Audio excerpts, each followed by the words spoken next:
You're live. That's great. Looks good, right? Looks okay. Looks good to me. Yeah, we could go even closer Well, then like this. get into the picture. Okay. People are waiting for you.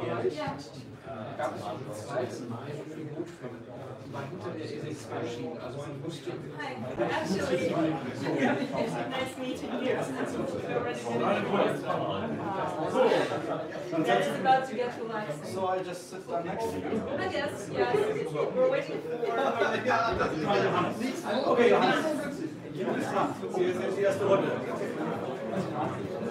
We need to somehow turn down the volume of everything.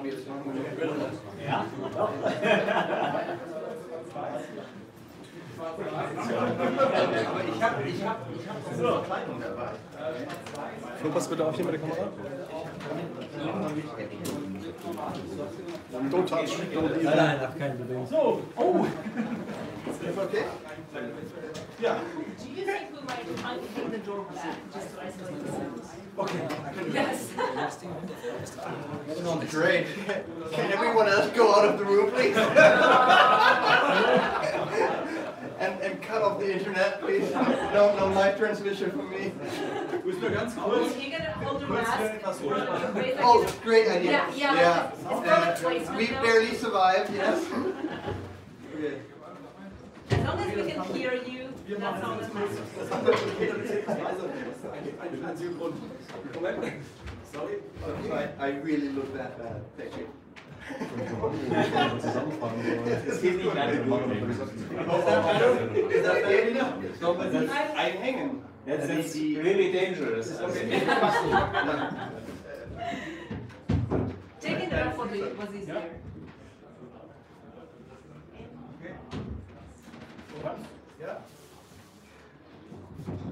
Hi everyone who's watching us.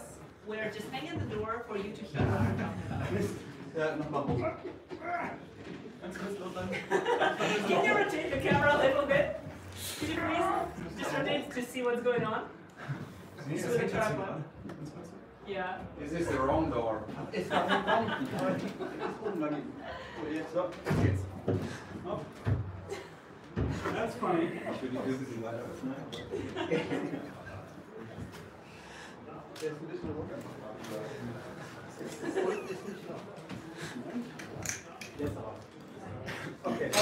Okay, perfect. Okay, guys, the show is over. Perfect. Yes. Super. Well, hello everyone. Thank you so much for coming, for being part of it. And nothing would be possible without you guys. All those people came here to meet you. And all those people who are watching and will be watching are excited to learn more about you. So I will present all of you and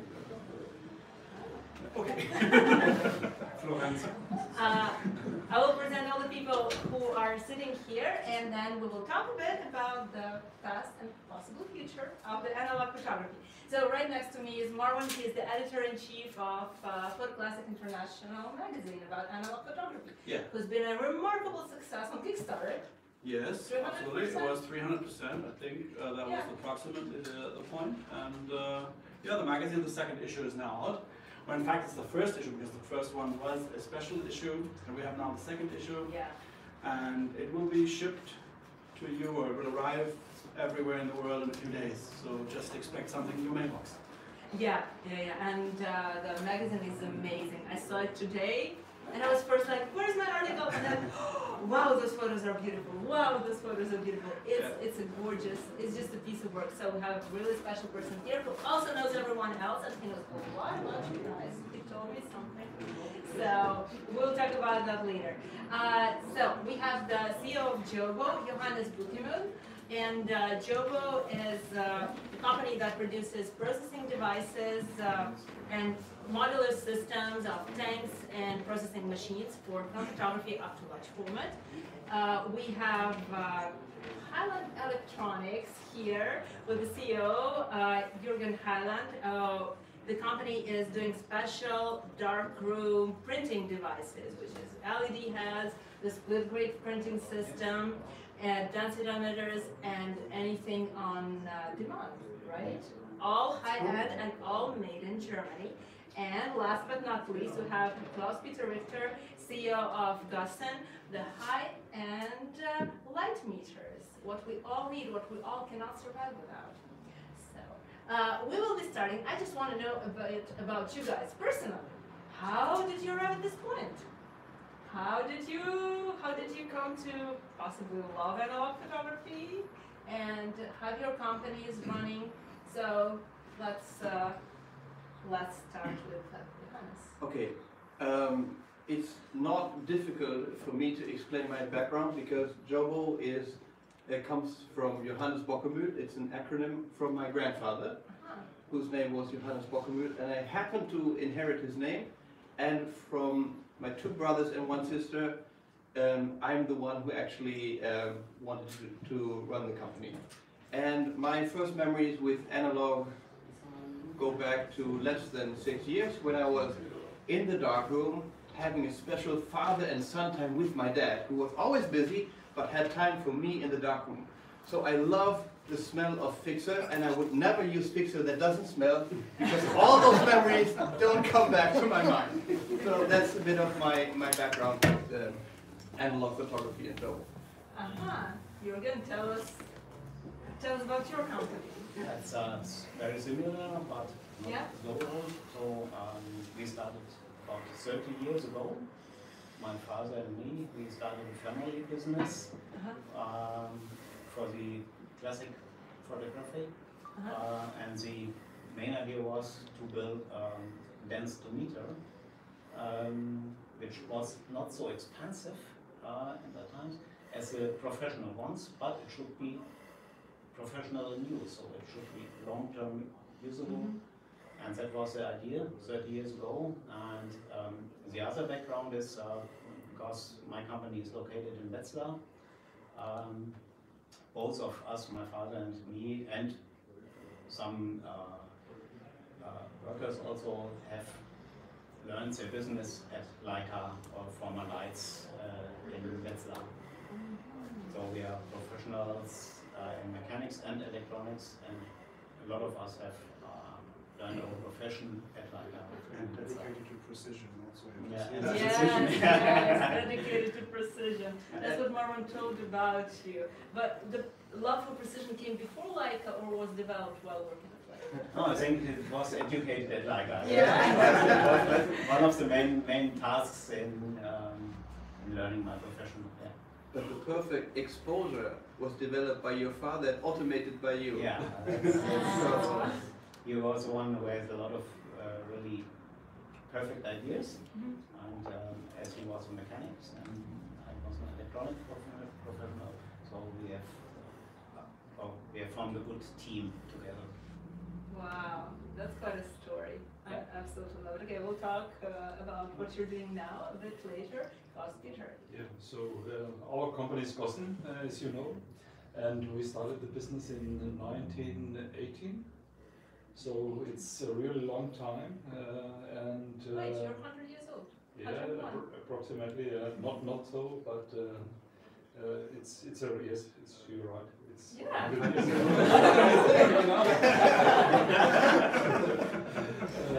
So it's a long time. Yeah, last year was 100 years, but it was the complete company. So and the company started the business originally with voltage and current measurements. And in 1933, they recognized when the photography is coming up, all older cameras had no meter inside. And so Gossen decided to set up and build these meters. And our oldest devices are going back to 1933. And since that time, we are in the business and developing the business and have thousands of meters or millions of meters out. But what about you yourself? And I myself, I started photography with 6 or 7 years in the old. And I had my first laboratory for black and white photography, I think when I was 14. Wow. And from this time on, I made some sports photography for a sports club, which I was in, for the, let's say, for the magazine of the sports club. And I did, since that time, I'm in the photography business, sometimes with some breaks in South. But that was also the reason why I got the job as CEO from Boston, because our investor knows me for a long time, and he knows that I'm in the photographic business, so I have a background for photography. And Gossen itself has not only the light meters, which we are famous, but we have also some industry light meters. And nowadays we are working a lot in industry, and we are doing also measurements for LED lighting. So it's a very special theme also, and which needs some knowledge behind, because sometimes you buy some LED cheap ones and you make some pictures. You can see terrible skin tones, so nobody knows why, but we know it and we can measure it. It's also important to say, I mean, nowadays a lot of companies are selling from Far East very cheap studio lights based on LED, which gives you terrible light, especially in film photography. It's very difficult, you just have that one shot, and if the light is not correct, you have a problem. But even if you shot digital, for example, it's the same manner, because LED normally works when you have wide LEDs, works with a blue LED and phosphor, but you are missing the red tones inside. And if you have no red tones, it's terrible. So because skin is normally a little bit red, so you get the light reflected from the skin, and when you have a red face, so the red light is reflected, and if there is no red light in the light which is falling on the scene, then you have the problem that you have no reflections of red, so you're missing the red, you have gray or whatever. So you will have gray skin. Yeah. That is sad. I wish we had the representatives of Hansel though, who don't have Chinese light, have perfect light, but his grandma, his mom. No, his mom, CEO of Hansel's mom, this weekend got 90, so he couldn't come, and his 90th assistant birthday. is unfortunately Almost as sick. old We as your forgive him. company. So Almost as old as your company. She could have so- told us more about LED light, unfortunately. Yeah, but LED light is also part of Jürgen's work, right? How did you come to the whole LED story? Because I know that you are doing LED lights for all kinds of enlarges, custom made. Yeah. Tell us about that. So started about 20 years ago. In that time, LEDs have been popular, but not so bright as today. And I did a lot of tests every 2 years to check if the LEDs are bright enough now to expose photographic paper. And so it took, I think, 5 trials until I was able to find the first LEDs which have been, in principle, able to expose paper within an acceptable time. So it took more than 10 years until the first successful result. But you were coming back to LED and testing and testing. Testing again, and nowadays, as there are a lot of different manufacturers for LEDs available, we are able to find, let's say, smaller companies who are producing LEDs according to our needs. With a very spectral, very narrow spectral range. Well, I was about to ask about those infamous the blue lights. Are you getting that spectrum that gives you the 5 grade? Very, very close to that. Yeah. Exactly, grade 5 is absolutely difficult because you need a LED which is very close to ultraviolet light. Yes. And you need a bad negative that requires the blue light. but we are really close to it. For those who have no good light meters. Or the negatives that are badly processed, right? Exactly.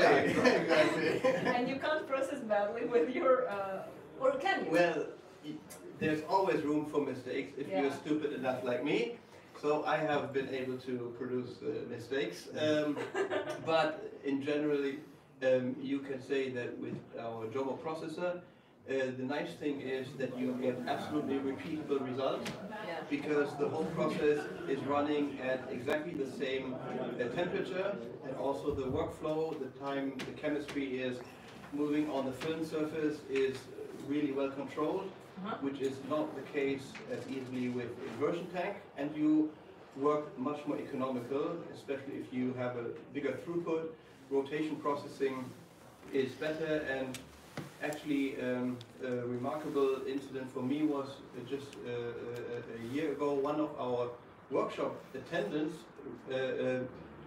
told me that Hiroshi Sugimoto is using our processor and our expert drum, and I was aware that he had our machine, but not that a movie existed where he shows this.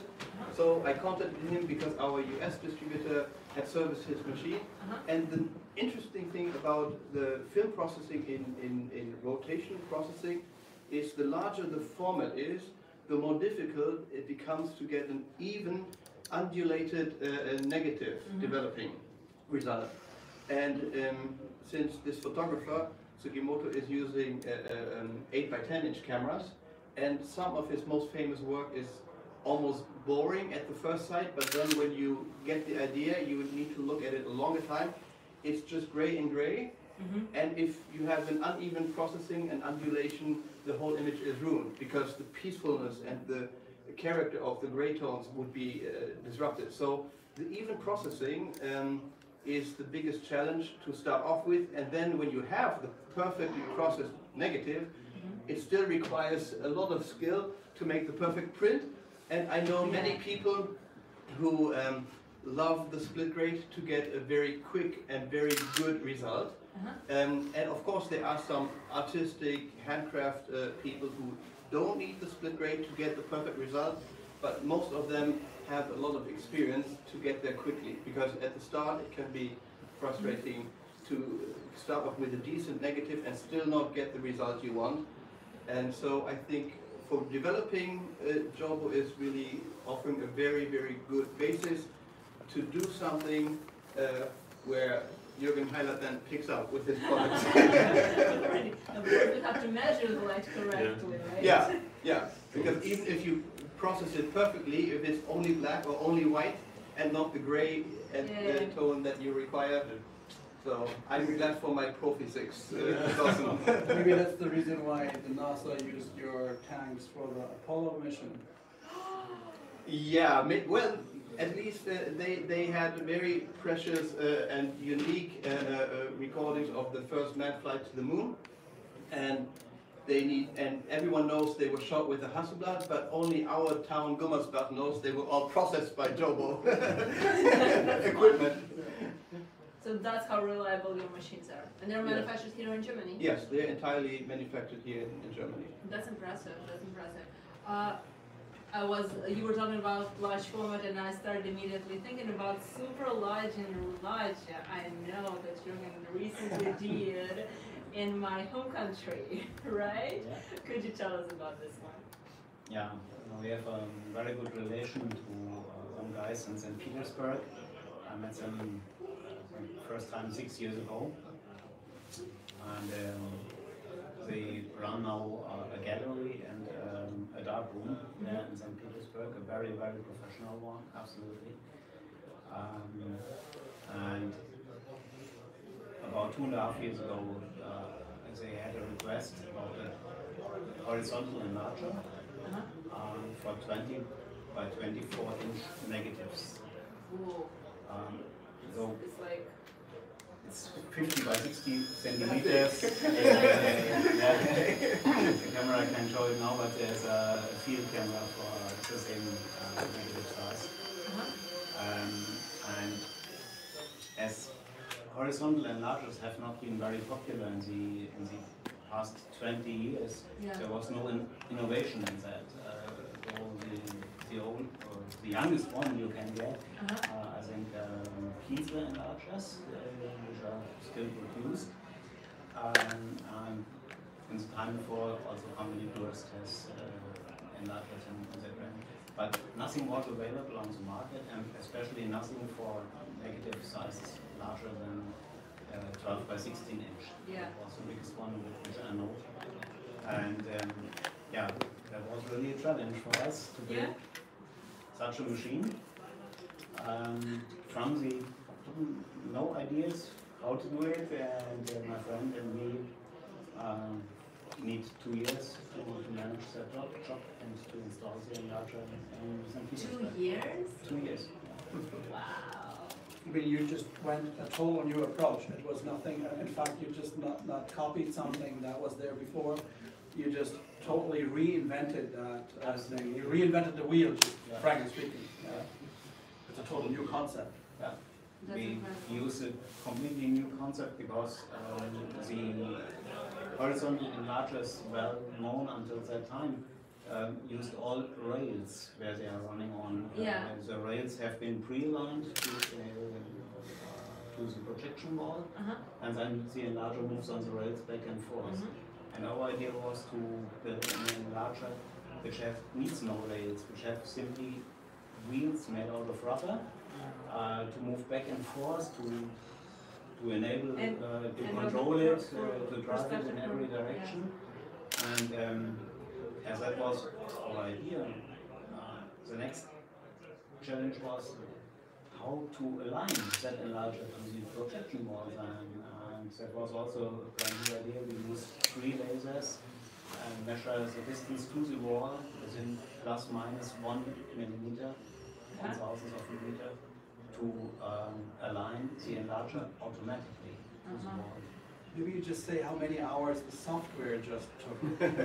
It's not just only the enlarger, because the mechanical part, because the Let's entire say thing. several hundreds. Unbelievable.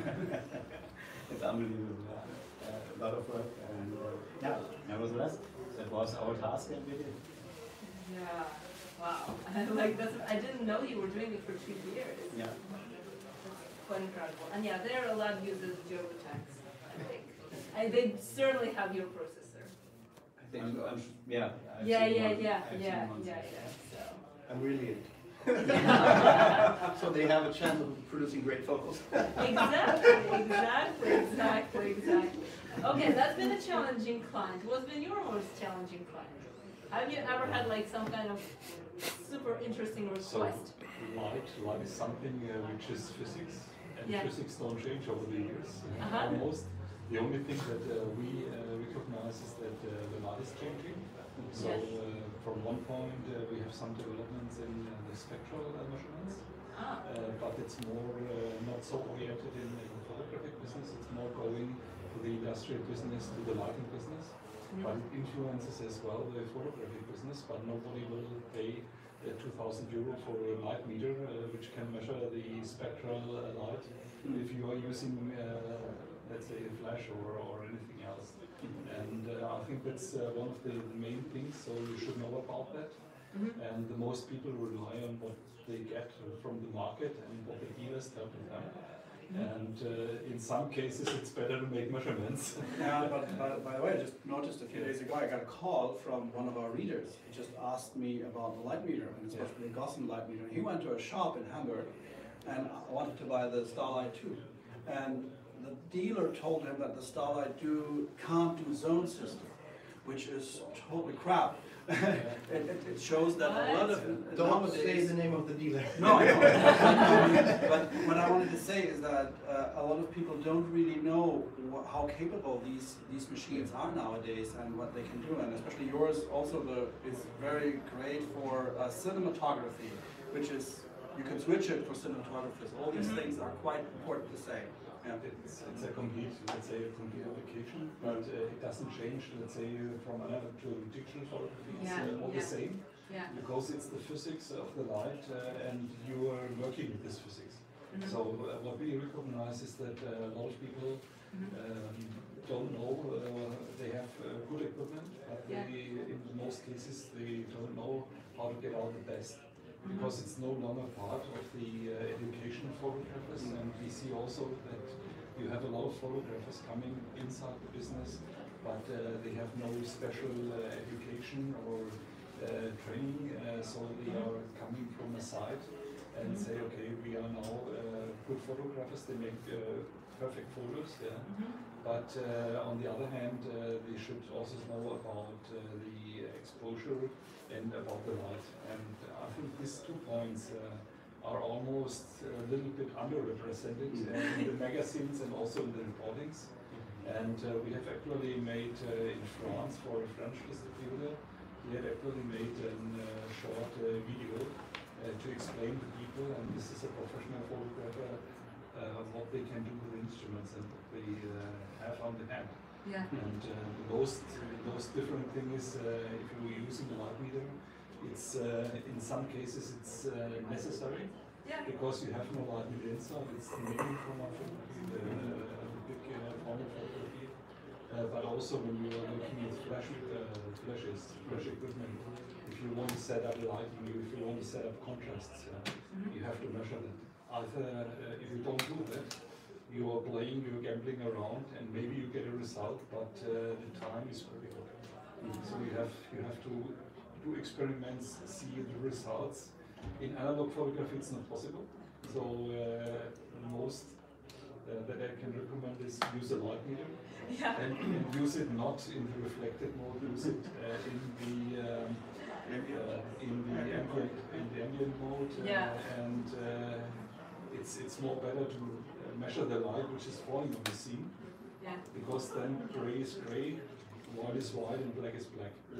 If you measure the reflected light, you have always problems because each light meter says that's a 18% gray what I see. And if you make a photo, for example, of this Hansel performing screen, you get a gray result. If you measure the white wall, you get a gray result. And if you measure the light which is falling on it in the incident mode, then the result is white, black, and so on. Because it's independent of the reflection of the light. Need a glass of water? I think I just get you one, just a moment. I had questions, and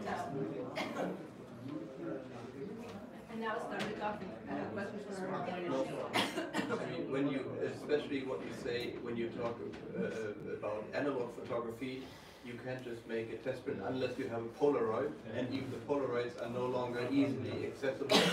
So it's truly a challenge, and often the lights are changing as well. That's outdoors the challenge, when maybe the perfect lighting is just there, and then taking the photo takes a longer time.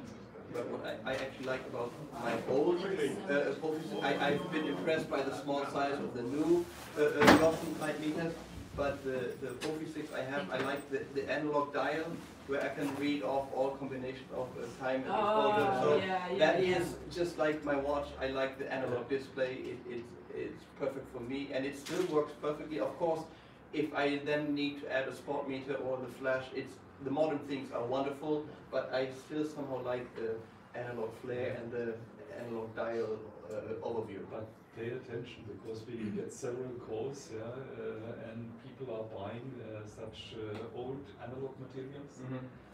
We are not able to make any repairs on it. That's critical, and also you should pay attention on the batteries which are used for these meters.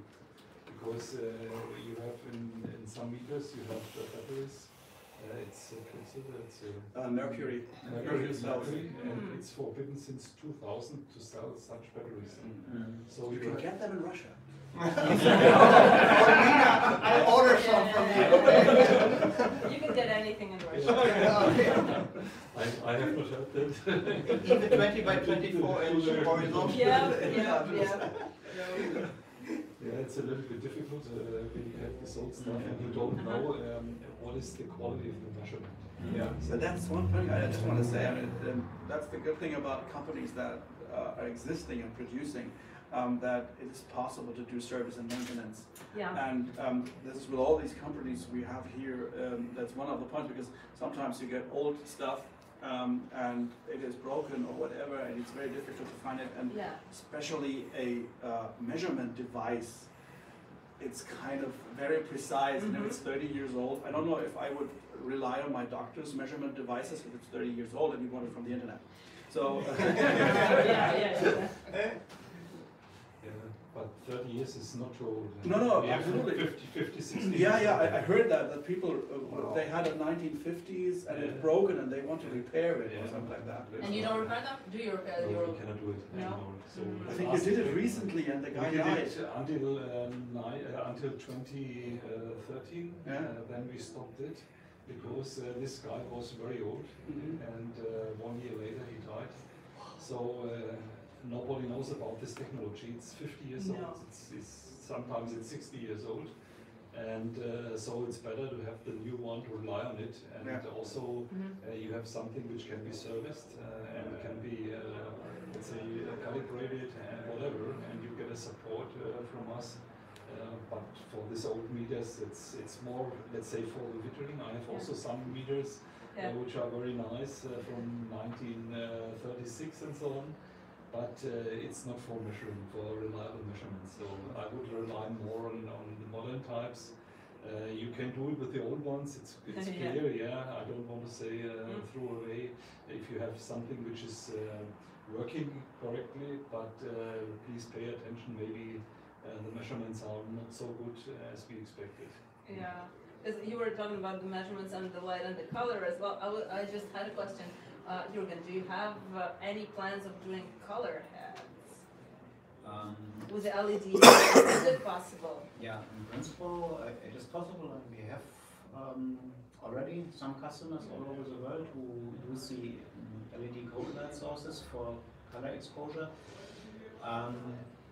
Main difficulty or the main task in working on RA4 paper is that the modern papers are optimized for, I think, laser exposures.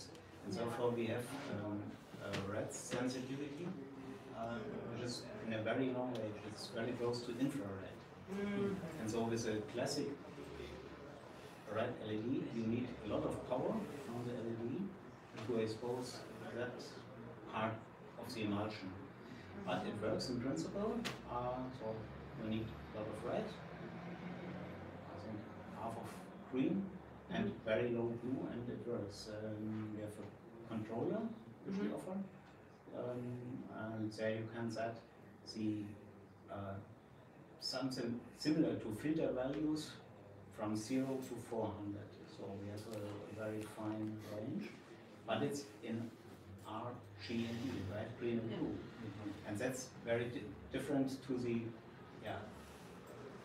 well-known CYM system. And maybe that's a new task for this year to create a controller which works in the classic system. Yeah, like because everyone's subtractive. mind. Subtractive. Because it's additive, right? Yeah, it's additive. Or not really. Working with additive light is not so difficult as you might think. It's more or less easy because you only change one color, but most of the photographers know and use the subjective system. And that's the point where we have to think about if we will offer LED controller for that. But in principle, so the you're system already is doing it. Yeah. And it's working like it's Yeah, great. it works. We have I think 20 customers all around the world who use the LED code light source also for color exposure. Where are your main customers from? I think today it's in Europe, of course, in Russia, in the United States, and in the past 3-4 years also in China. In China. I know there is a Jobo processor that you made specially for the Chinese market. Yeah, it's an interesting concept because it's only been in the last 6 years that we have reintroduced the semi-automatic processors. No, we don't no longer manufacture a fully automated processor like the ATR3, which you have here in the bathroom or darkroom. It's a wonderful machine. It's a daylight processing. You can, once you have put the film into the drum, you can have the machine sitting anywhere where you have running water, and the tanks to collect it is in the machine. But we have the smaller processors in two sizes. One is targeted more at the 35mm and medium format customer. It's smaller, and then we have the bigger machine, it's the CPP3. We introduced that about 5 years ago. Reintroduced it with the new PCB, which is ROS conform and everything that is technologically required nowadays, for better or worse. So, and the bigger machine can accommodate the expert drum, which I mentioned a bit earlier on, which large format photographers should actually use to get a very good and even result. And this CPP3, since it was newly developed with the PCB, our engineers and I, we thought, well, we'll just add the timer, it's for free, the technology is all there, and we have a touch panel display, and it's wonderful, and everyone understands English anyway, and German in Germany, so all the menu is, of course, English and German, and there's an automated system for the E6 and as a 6-bath, or as a 3-bath, and as a push. Developing everything is inside. But then I discussed with my Chinese customer, who is wonderful, and they have a huge market. And when I talk with him about large format, he goes, well, I say 4 by 5 inches. Oh, 4 by 5 is kindergarten, 8 by 10 is where it starts. And it's they are a bit like the Americans. They prefer the bigger format, and they are. Yeah, and they have some customers who have the double luxury, which I don't have yet. I'm working on it, but having time and money. So that's and then obviously photography is probably the best hobby you can have, because you can use that well, time and money. And so the Chinese customers, they basically complain to me that I have built a machine which is not for the Chinese customers, because they not only do not understand German or English, they don't even know our letters.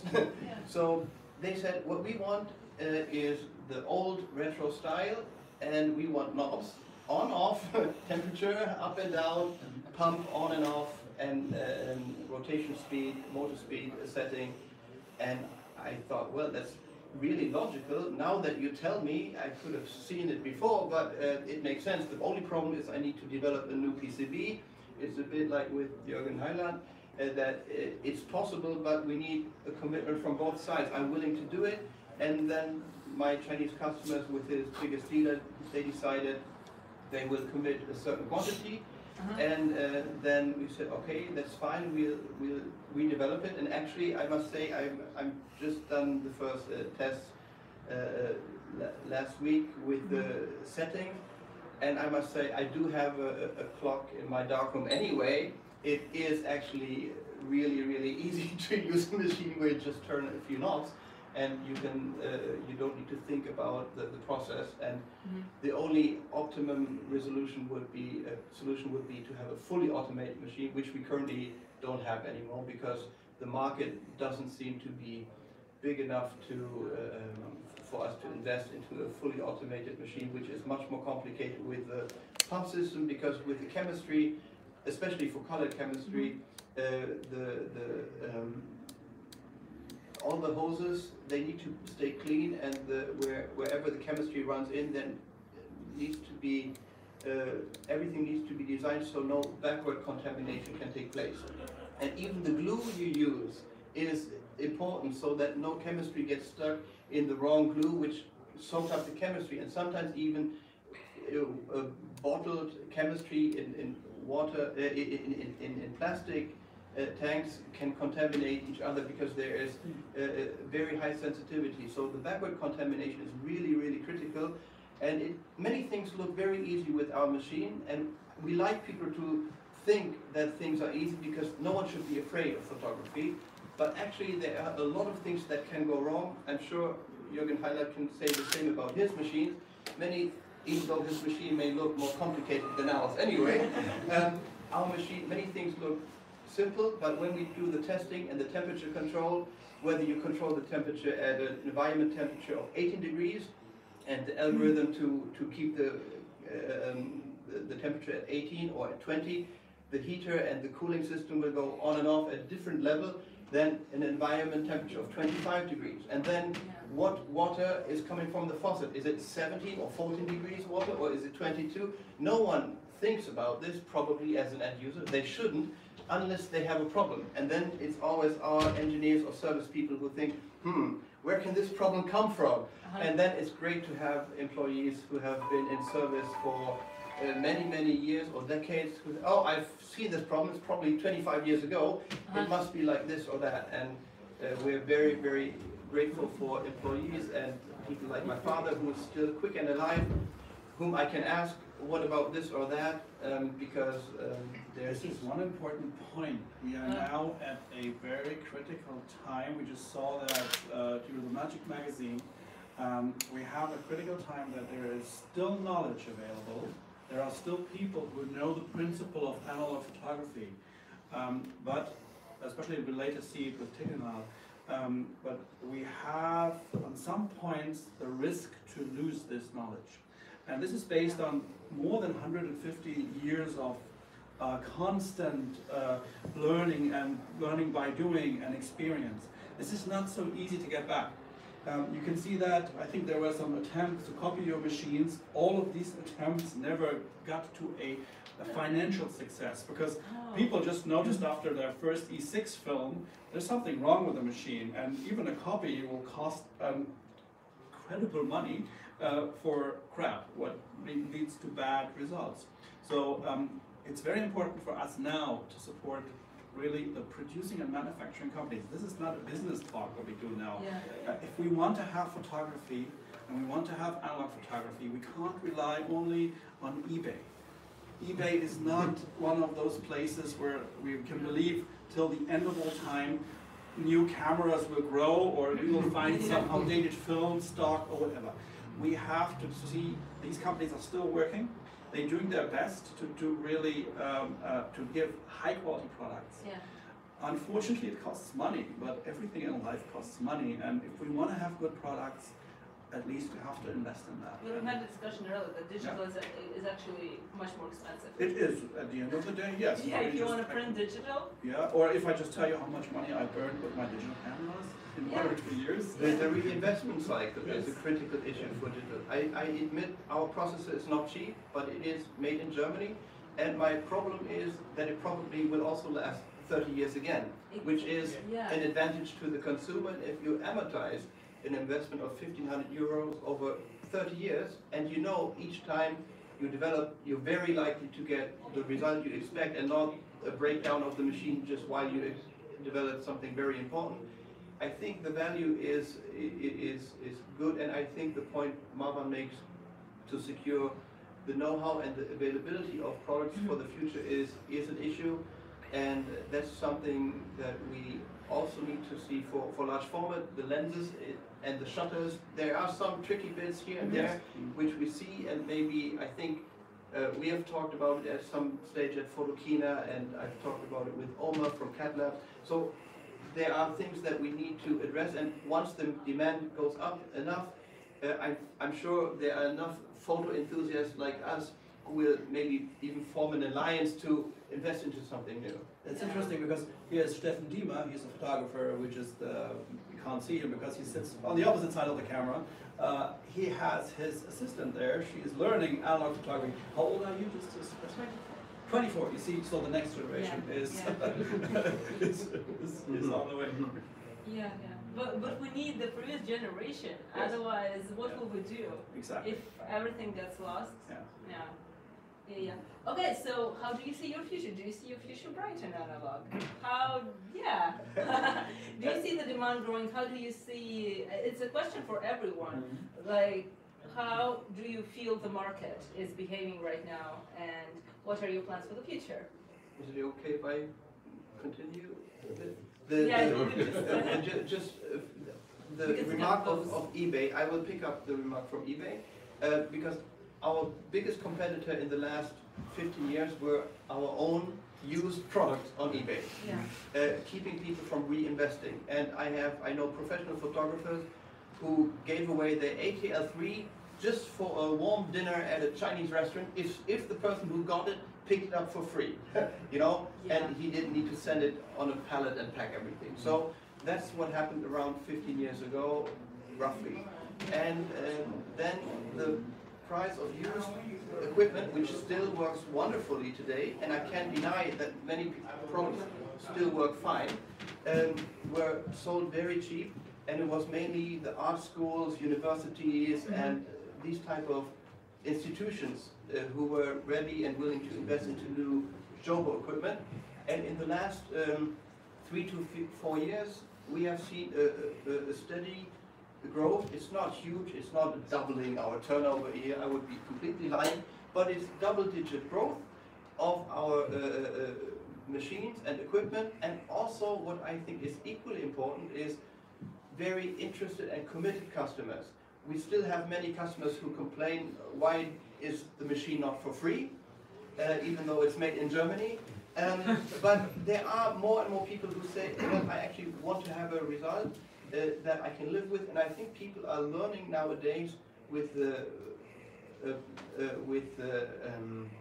in the digital time we have a very high amount of images floating around, and the uniqueness is being lost in a certain sense, and the ubiquitous nature of the digital image shared anytime with anybody, anywhere, is the biggest disadvantage of the digital image. It's not unique, and it's not handcraft. And some of my workshop attendees, they say, if I use my DSLR and I get a great picture, I say, a great picture is a great picture. But he says, my problem is, I don't know, was it the camera technology, the camera software, my computer software, or was it actually me, if it was a good picture? Yeah. And if it's a bad picture with my view camera, I know it's my fault. But it was good, it's also my fault. So I think there is a lot of technical and emotional reasons why the whole aspect of analog photography makes sense and is fascinating, and that's what encourages me. So it's not only the economics, it's also the nature of analog photography that I think it drives something. There's someone from our audience. May I ask a question? Please. Because you are all talking about the fact that eBay with the used products are a big problem for selling new products, but I think also a big problem could be that what survived in the analog industry is the high end. That is what survived. All the medium and entry level things, if it was meters, if it was enlargers, if it was machines, they are away. But if we want younger people to engage the process in analog photography, wouldn't it be good to make an offer to them? So where are the entry-level products? If I just add something there, just a short thing. I mean, I started photography when I was around 8, and the first self-development I did around 10, 12. And at the time, the Jobo processors were already on the market. For me, it was impossible to even think about having one, because my pocket money was not able to. At the time, I think there were 700 marks, I think, the entry level, without even the lift. And an ATL3, which we have there, was the equivalent of a Volkswagen Golf.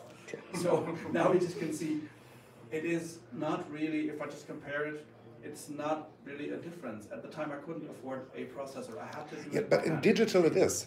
So you can take pictures with your phone. You can take pictures with an entry-level mirrorless camera that costs maybe 200, 300 euros. Yeah, but so you can also have these how do you say that, these plastic cameras.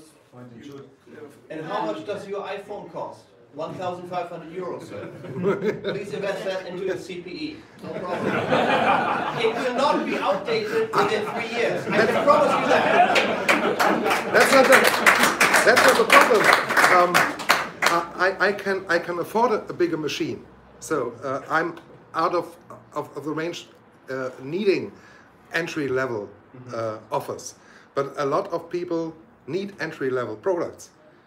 You're right. You're absolutely right. But I think there are so many possibilities. We later will see that also with ADOX. I think there are really good entry level. Even you can get a light meter for 150 euros. Yep. 150. The smallest one. Small one. It even has a thermometer in it, It's actually the ultimate. Even if you do Polaroids, coffee. there is coffee. not really. There's a timer in it, and people are just still today buying a Profi 6 for €150, used 25 or 30 or 40 years old.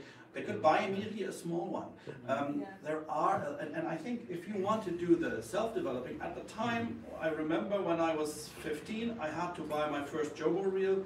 The reel was, I think, 20 German marks, and the drum was also 20 to 30 German marks. So I had to invest 50 marks, which is equivalent nowadays to €50.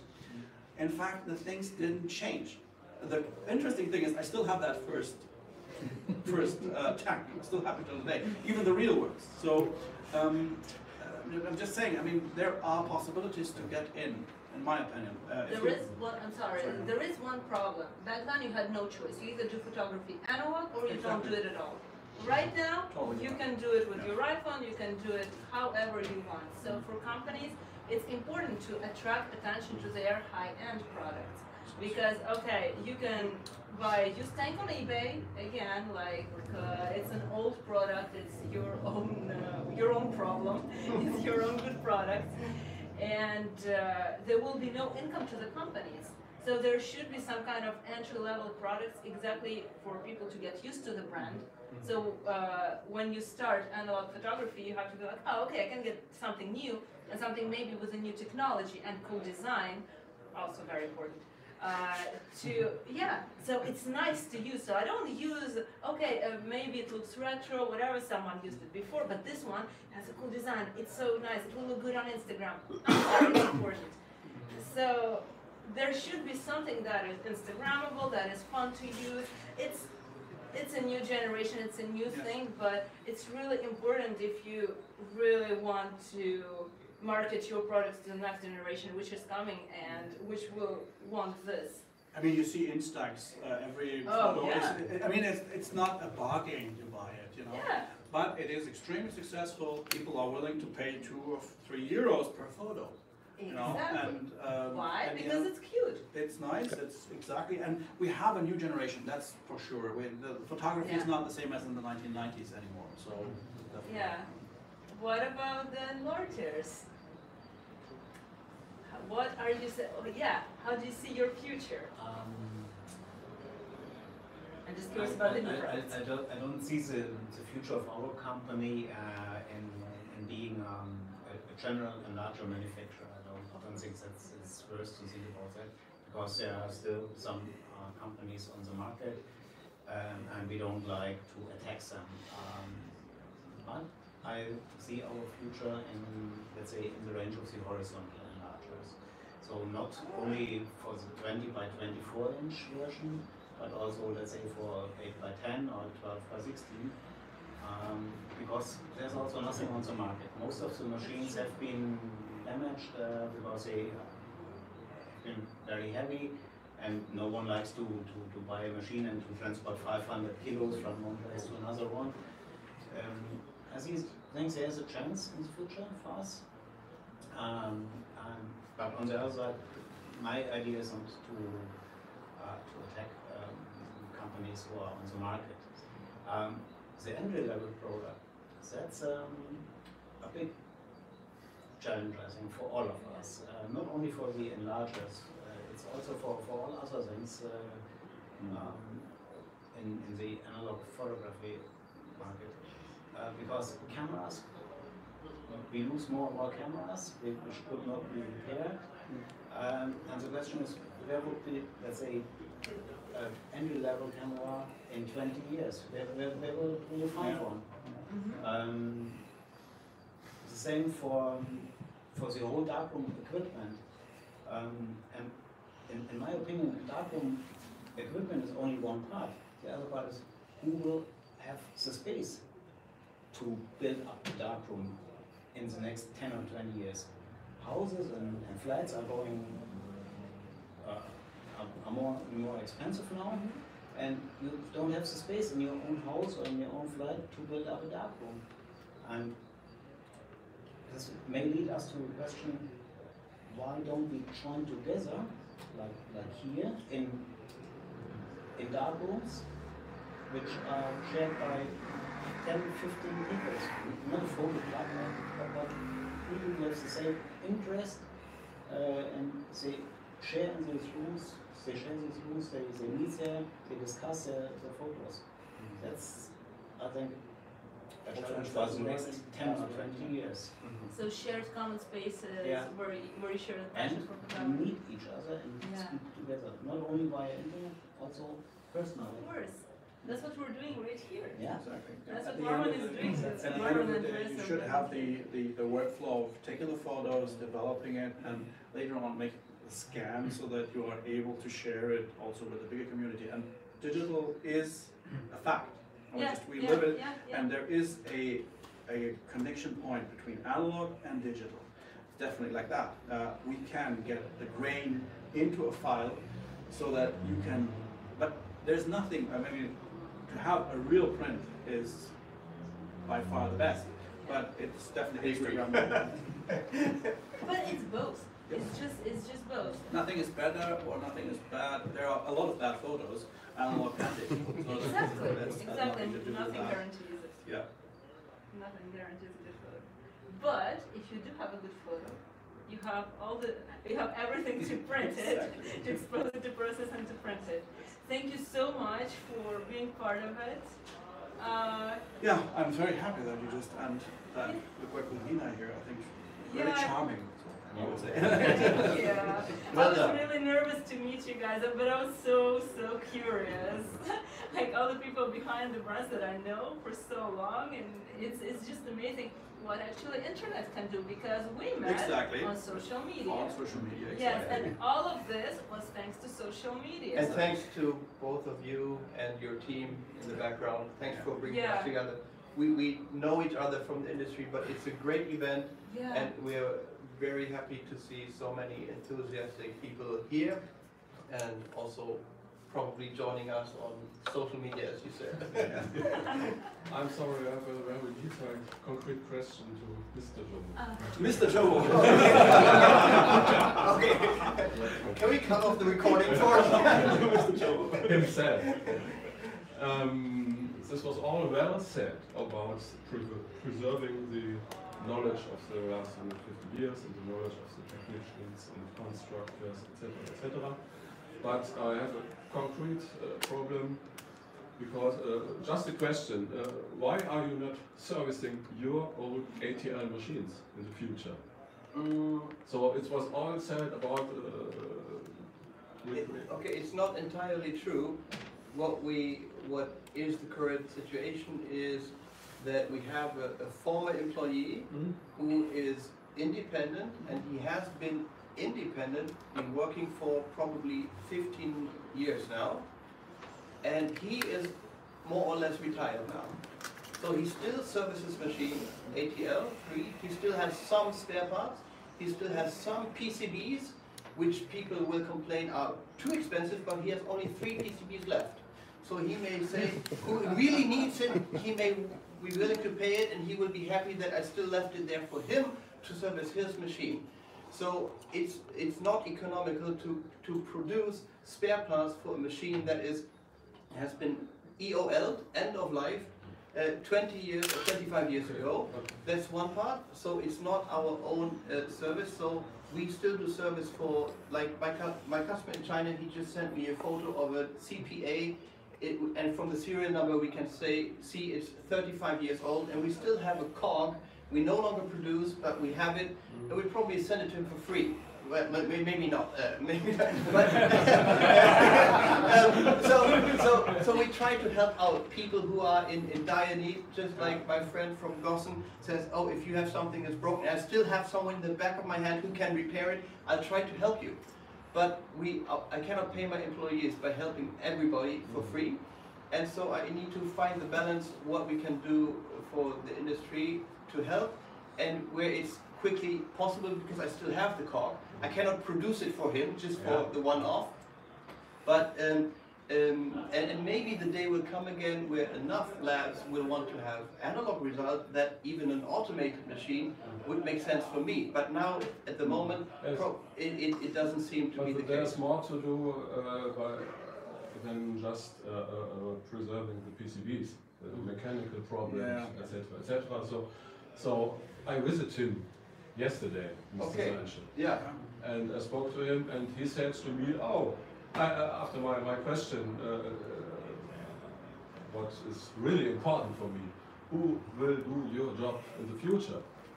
You are a one-man show. You're just a one-man." And he says, "Yes, I'm 66 years old, and if I'm dead, it's gone." But you see, Period. exactly this thing is coming. You see Camera Rescue in Finland, for example, they had this extreme thing that they're buying all cameras they can get. They are doing training now, training for maintenance and repair. I talked with some companies, for example, they told me that we are coming really to that step. People are coming with their problems. For example, a plastic part is broken. We have now 3D printing technology.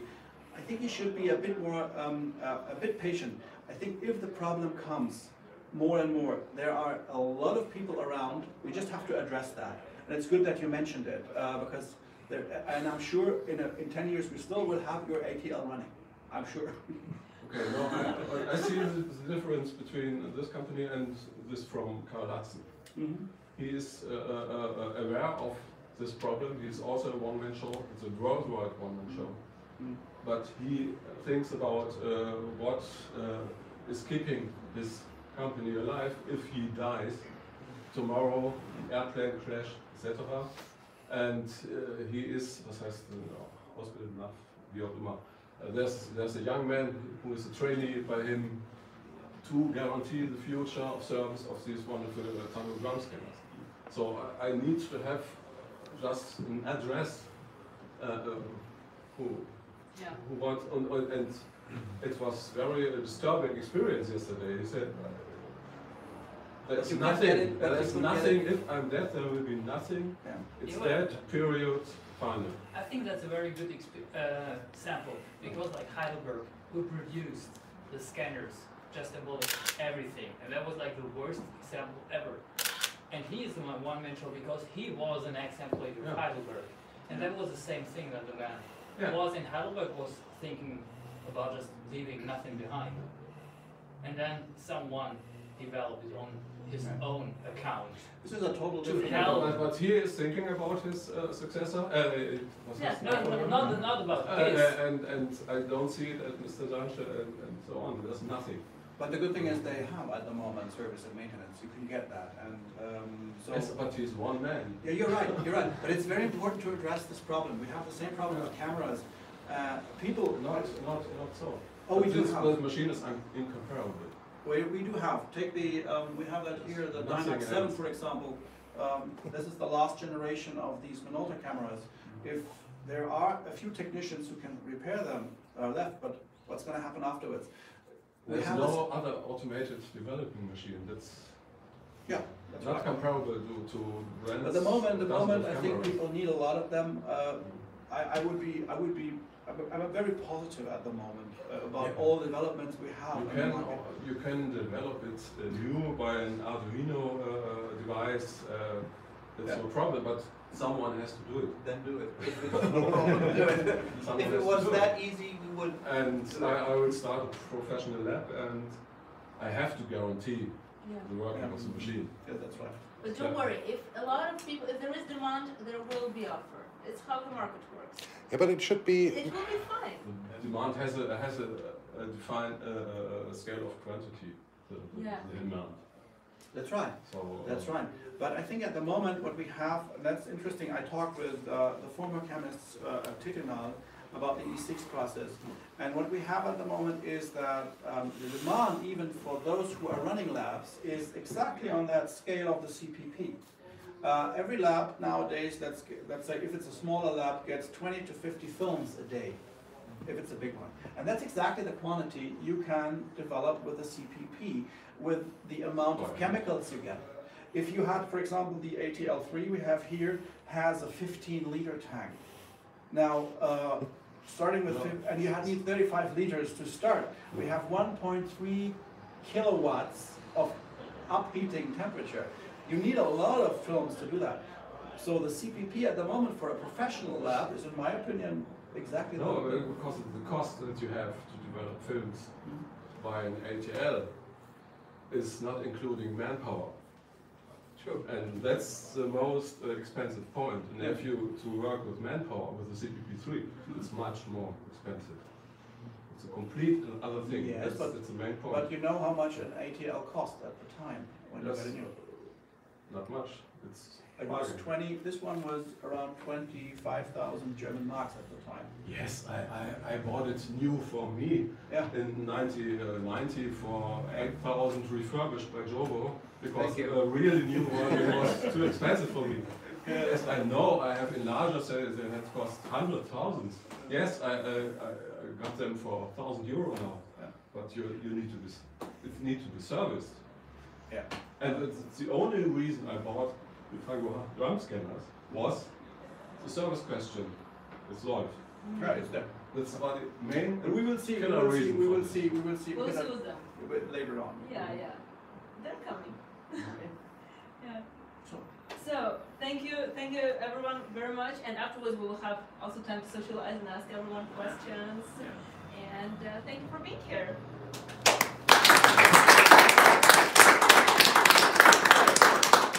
So we'll have a round 2. Yeah, I think you're 10 minutes. Also, or you need a snack.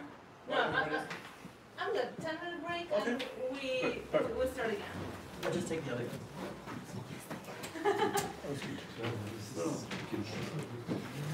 How's it going? Everything okay. I hope the sound is good. I hope the sound is good. Well, I found it's got a good sound. Hopefully, it's just a lot of ambient sound.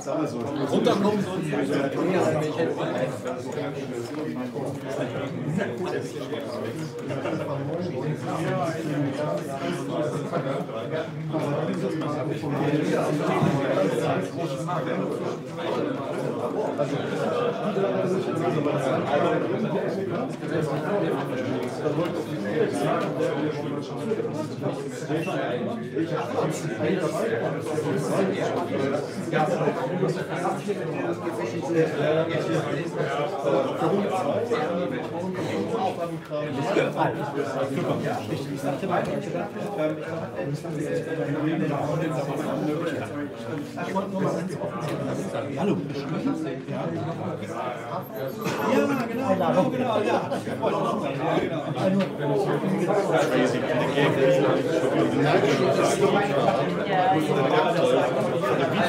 So you need the camera because everything is just too slow. Yeah, it happens, and I'm afraid it's not normal. I switched it. So I've really saved the day. That's good. Yeah. How's it going?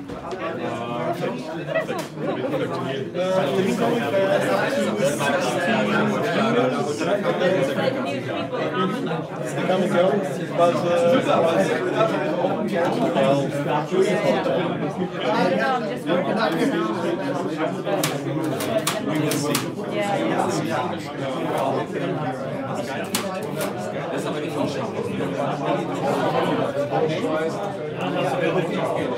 good. it's a little warm in here.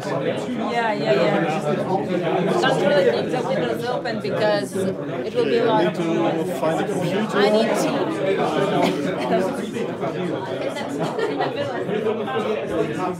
Did you get your water?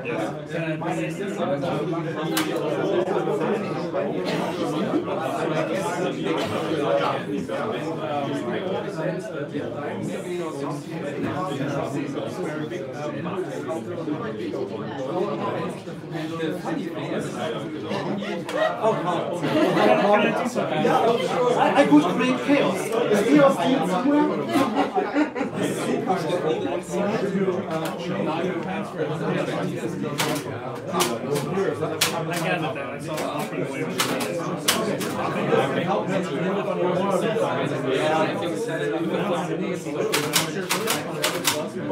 Ich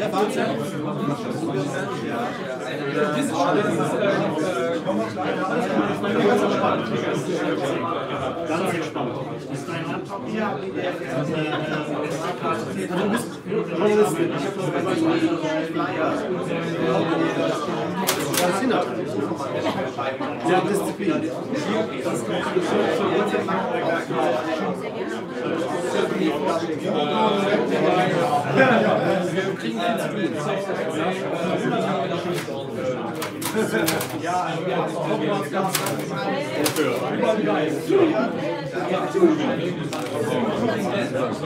Brauchen wir ja schon mal was. Der muss voll werden, weil morgen Abend soll Artikel auf noch kommen. So ist der Plan. Deswegen heute Nacht, wenn ich daheim bin, muss der natürlich durch das Labor. Heute früh muss er auf den Scanner und dann...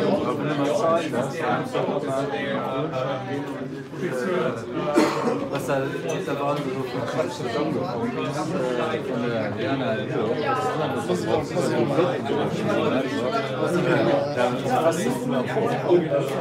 Jetzt suchst du mal da unten wieder jetzt noch raus.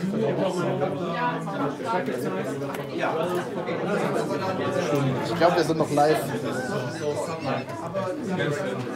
Ja.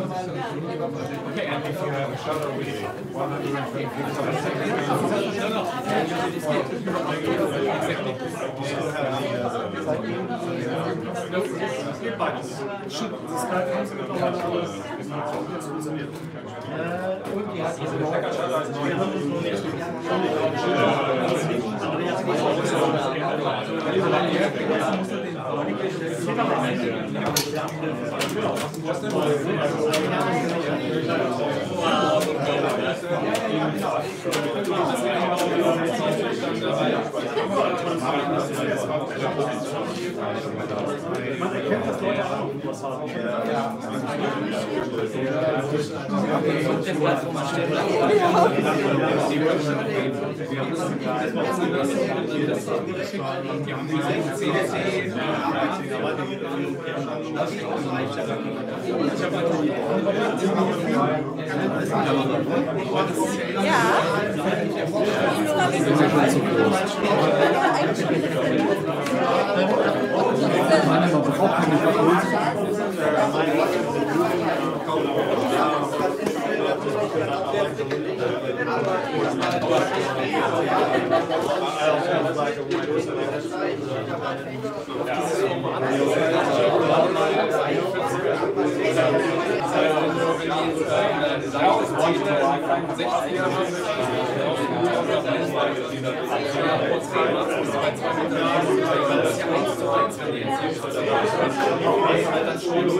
So in Solar Craft is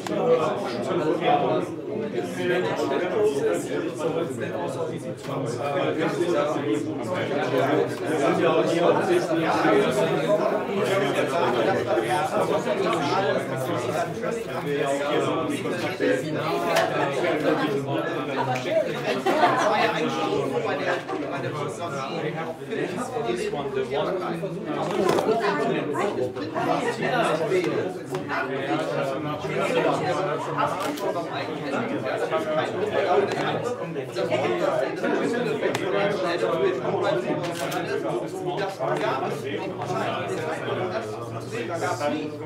weil er hat es so nachgerichtet, wenn die Bildqualität ist, das besser jeder kennt es. Er hat die Leute unter Art so richtig was in den Ort.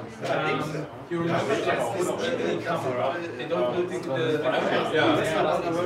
aber es they use T-Cores for EO down this camera with the triple price when I bought their line. Das schaffen ja die wenigsten. Ja,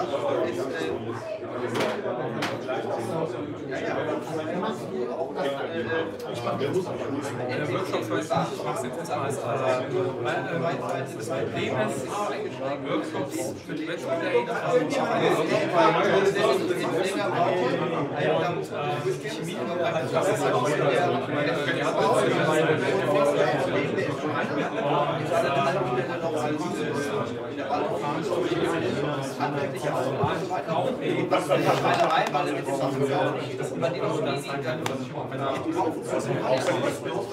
das ist ja ich habe jetzt mit denen, aber ich habe ihn auch mit denen, da kann er nicht sagen, ich hätte mal gemacht,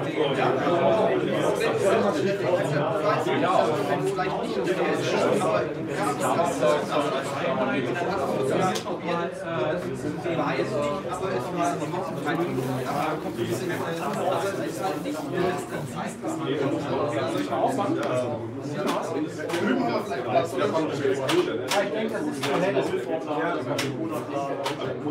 ja, ja, genau. Und wenn nicht, hat es trotzdem in den 10 stehen versucht und er kann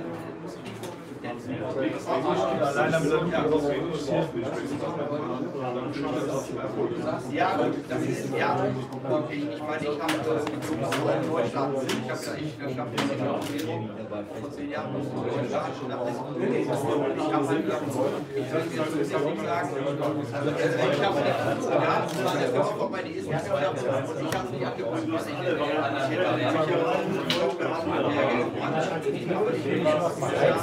ich habe auch teilweise die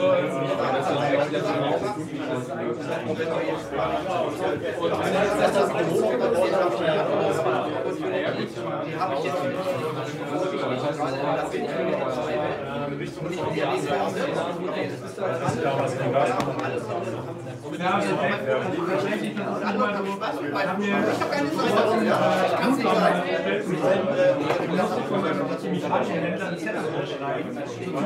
typisch deutsch. Auch dann Antworten unterschlagen. Nicht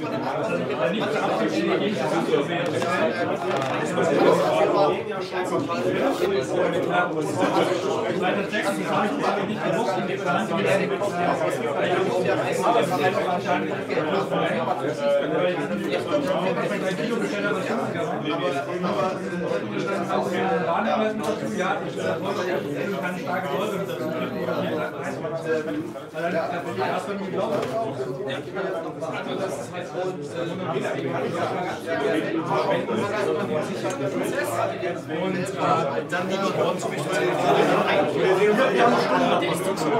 Vielleicht nicht eine Flasche gelassen gießen. Jeder macht deshalb das ist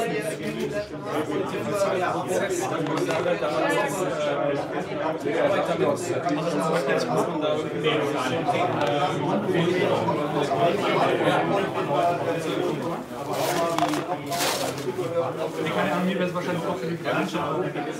Die Plansche ist halt so. Ich habe ja auch das Hinterkopf, habe ich sie aber. Ich mag aber diese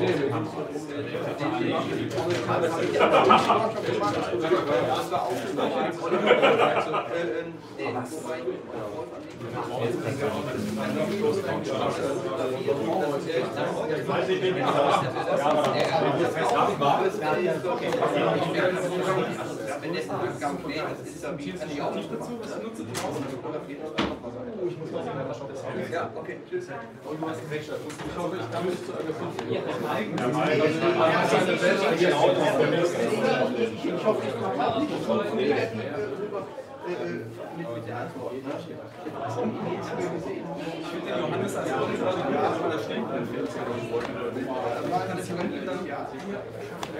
Nee.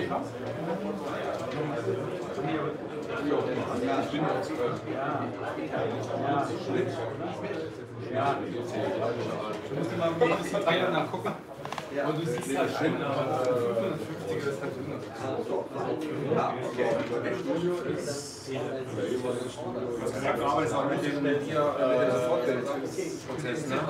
Ich habe auch versucht, selbst bei diesen Tacken und so weiter, deswegen ist die Vorderseite die Rückseite ist. Bei Rotlicht hast du sofort eine Sekunde im Rotlicht und ich schreibe das.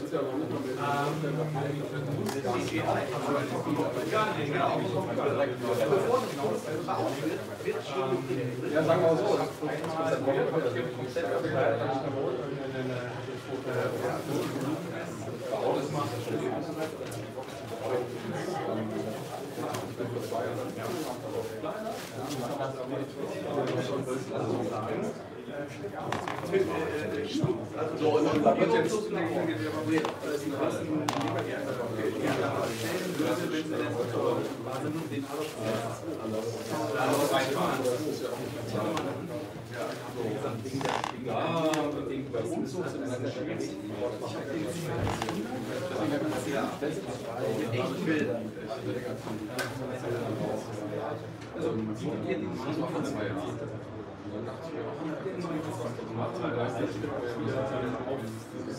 Der jetzt auf den CA, auch wenn es ein Katalog ist oder so, das ist einfach mal damals vielleicht 2 Jahre bei großen Firmen immer lösen, vielleicht so mittendrin eine Integration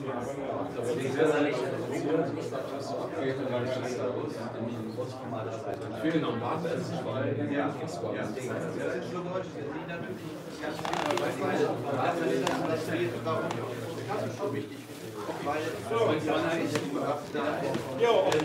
Jetzt haben wir nochmal eine YouTube-Zeit.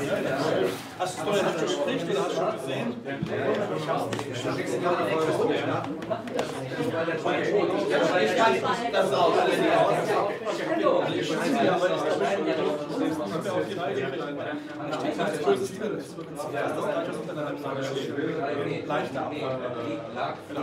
nicht so viel vor, nur, dass du mal aufmachst. Ja, dass du das auch konntest. Nee, hier noch nicht das Deutsche. Das ist Deutsche. Das ist schon in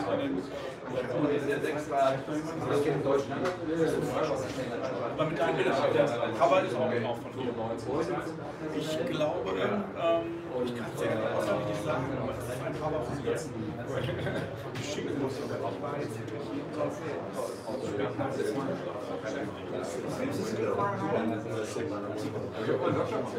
ja, ich wollte das ja auch vorschlagen. Ich wollte sehr gerne das Shows machen.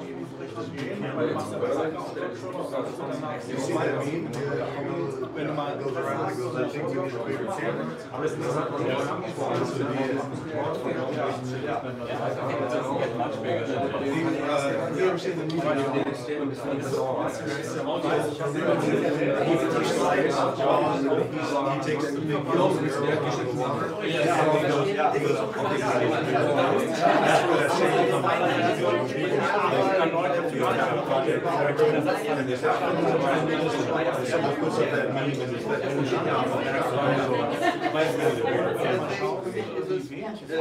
Take a picture.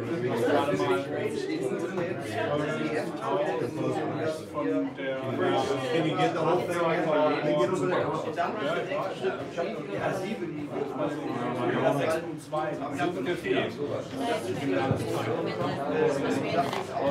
Naja,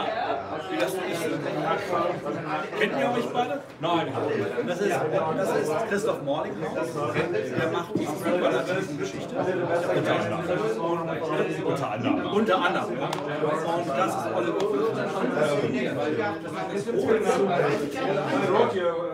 I did not respond.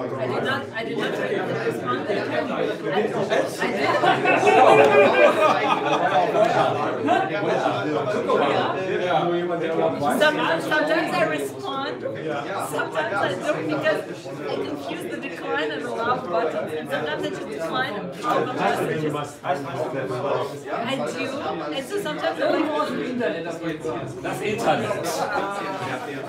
Everyone is just I don't remember what I responded. What was the question? The question was yes. And I bought a thing from Heimat. Yeah.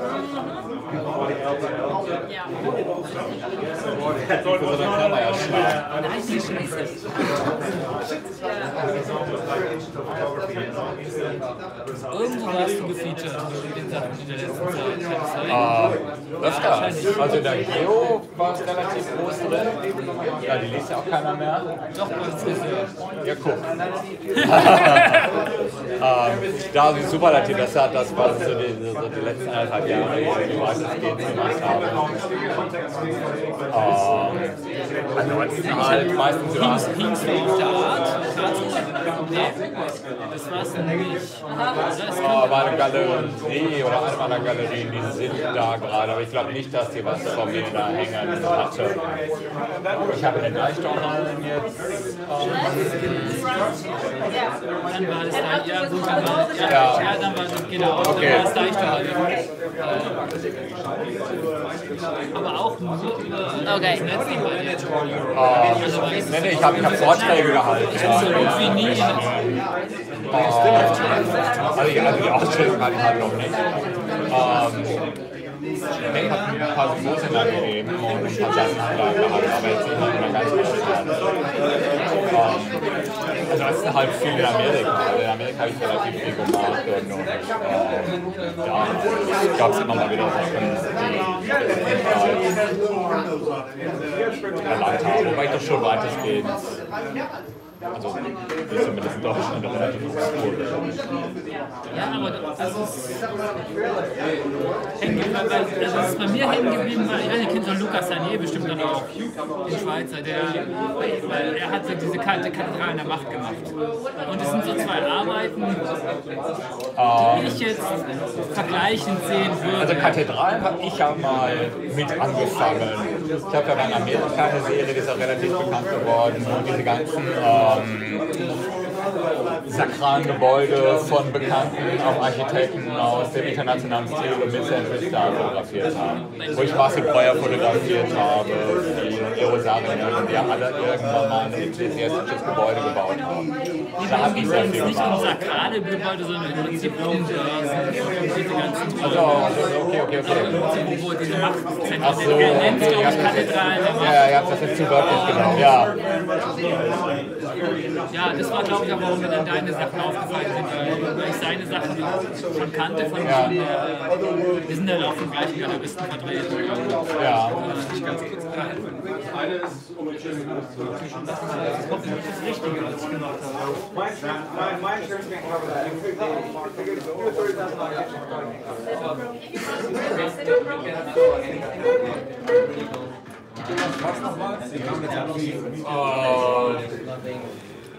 Ich mache Fotos, Farbfotos.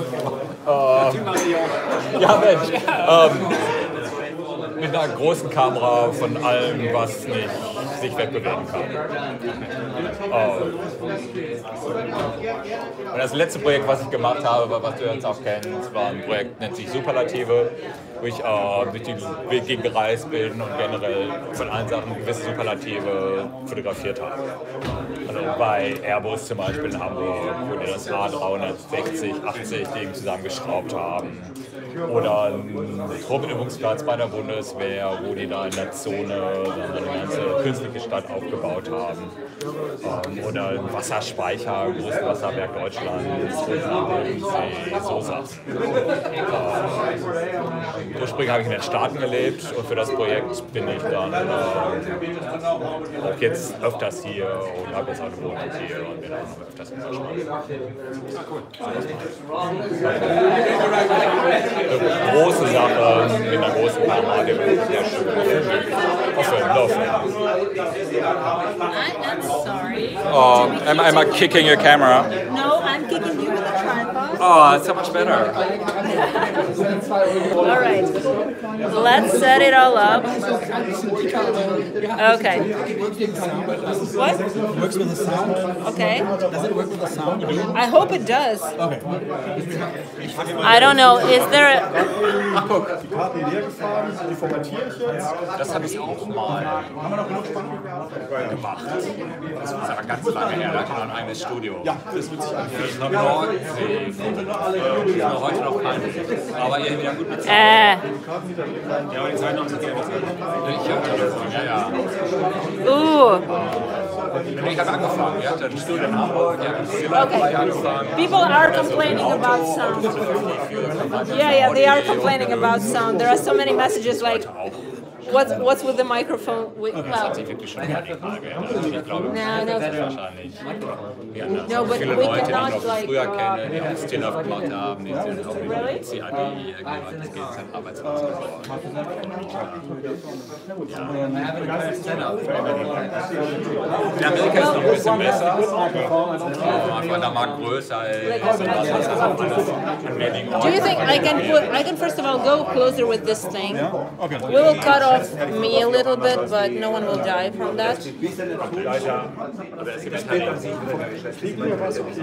Die Mentalität ist anders. Das geht, glaube ich, alles zurück auf Alfred Stieglitz, der damals das der Fotografie ist gut zu ihm ist, jo. Und damit sind die auch 100 Jahre lang sozialisiert. Das Steadicam in der Hand, das eben bei Interviewpartnern zwischen uns das ist oder nicht. Das ist ein Diskussion. Yeah, everyone is like, you can't hear anything. Oh well.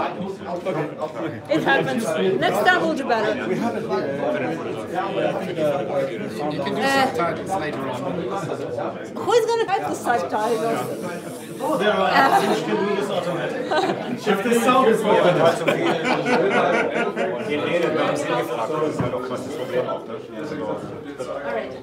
Nach Erklärung, warum ist Fotografie Kunst ist. In erster Linie ist es Fotografie. Eben, aber wie man es dann wertet. Genau, kann Kunst sein, aber das kann jetzt auch Werbung sein. Das ist so wie Malerei. Malerei ist Fotografie halt Fotografie. Are you happy with the first part?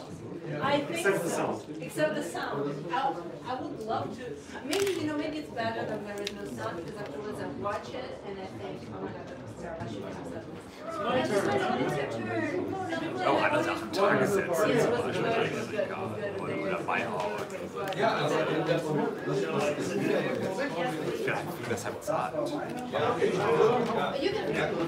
Tagessatz in Amerika, wenn ich da hier nur jemand, aber auch andere Sachen, das hätte ich gerne, weil das untereinander würden die Schallenlagen zusammenbrechen.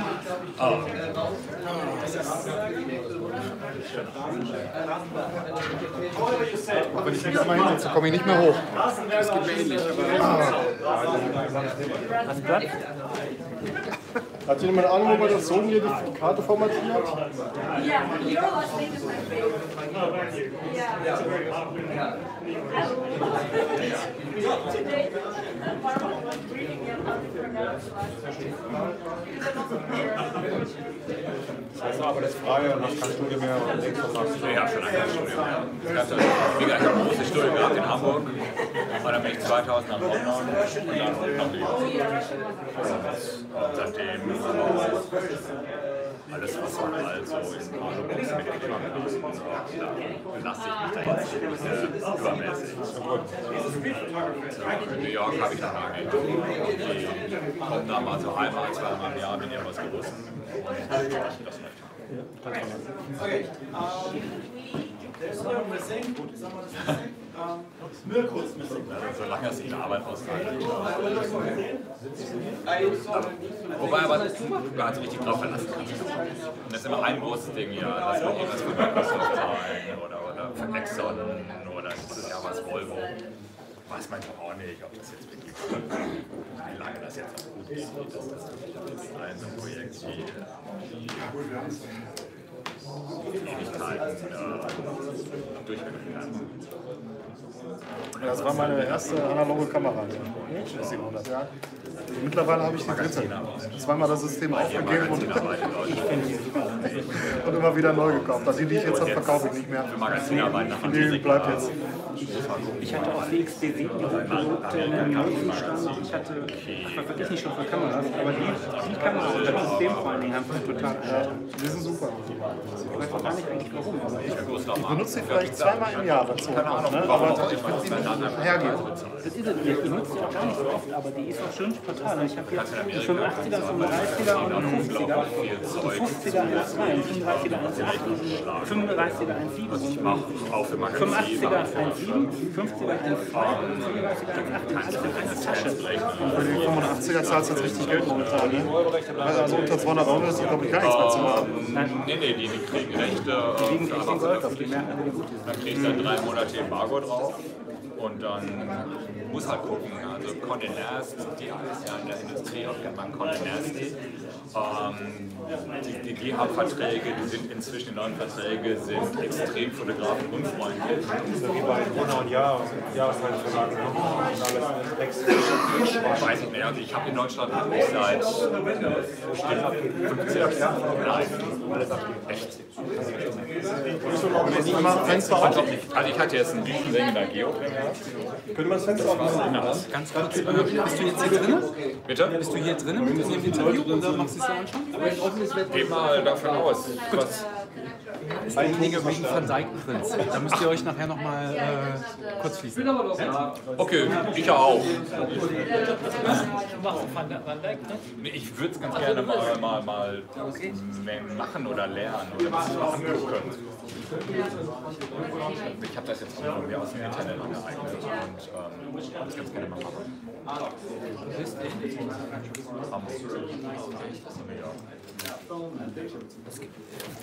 Wir sehen uns. Oh!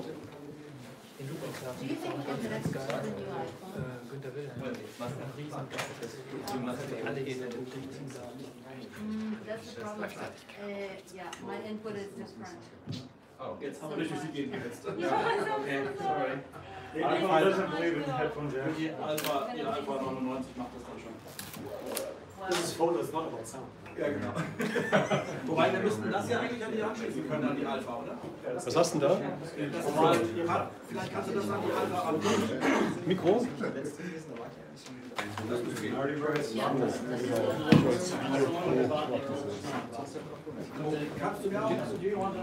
Jo, bist nicht drauf.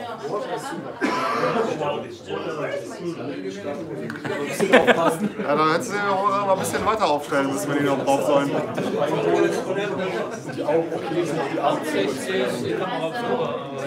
Ach, ich will gleich nochmal nachkorrigieren. Und die Moderatorin im Off. Ja. Nein, ich habe... Da wird sich schon einer drauf kümmern, denke ich. Ich kann alles mal... Hättest du die Dame extra rein? Ist nicht drauf. Beschäftigen. Also wie sehen Wegstrecken aus? Die meisten Langzeitbelichtungen, Ultralangzeitbelichtungen. Und bewegte Kameras werden da aufgenommen. Also auch Film machen. Ich hab's mal versucht, mit der 8x10. Ja, stimmt. Vorne mir wieder ein Ding schneiden lassen, und dann noch 8x10 und Röntgenfilm hier in die Kamera obscure machen. Ja? Geil.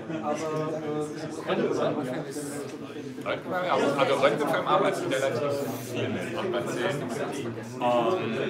Weil es halt spuckewillig und ich mag halt diese Charakteristik sehr schön. Diese hellen Himmel, dunkle Vegetation. Das war schon wie letzte Woche, das ist 11, 17 Inch, noch so eine Abgabe ja, irgendwas halt noch mal erzählen. Ja, man muss klar, man kann als rausschneiden. Aber ich scanne das halt und das ist immer der. Nee, also ich arbeite bei solchen Sachen dann philosophisch halt weiter, weil zum Beispiel Röntgenfilm ist ja von beiden Seiten. Das heißt, ich belichte den halt eine Aufnahme von hier und eine Aufnahme von da und was ihr dann in der You know, this generation is You're not in the picture. No, it's on, but you're not in the picture. Well, yeah. Ja, ich weiß. Yeah, that's better. What about this chair here? Do we need this chair? Dann habe ich das mal betont mit Selenton, aber Yeah. Yeah, it's okay, but it's on. Du hast das Mikro auch an, ne? Ja. Üblicher Fehler, ne? Einstöpseln, nicht Ich habe einschalten. nicht eingeschaltet. Also es ist eingestöpselt, es ist auf grün, alles gut. Okay. Okay Leute, dann gehe ich jetzt mal hier 1, 2, 3 und los geht's. Oh, Carl. He's searching. Ah, Carl is for let's voice. Carl is for who is Carl, you know Carl? Carl Hudson, Heidelberg Trommelscanner. Gott. Er ist der Einzige, der weltweit Service von der Ton extrem. Ja, aber Heidelberg ist echt eine arschige Firma. Gibt's hier auch?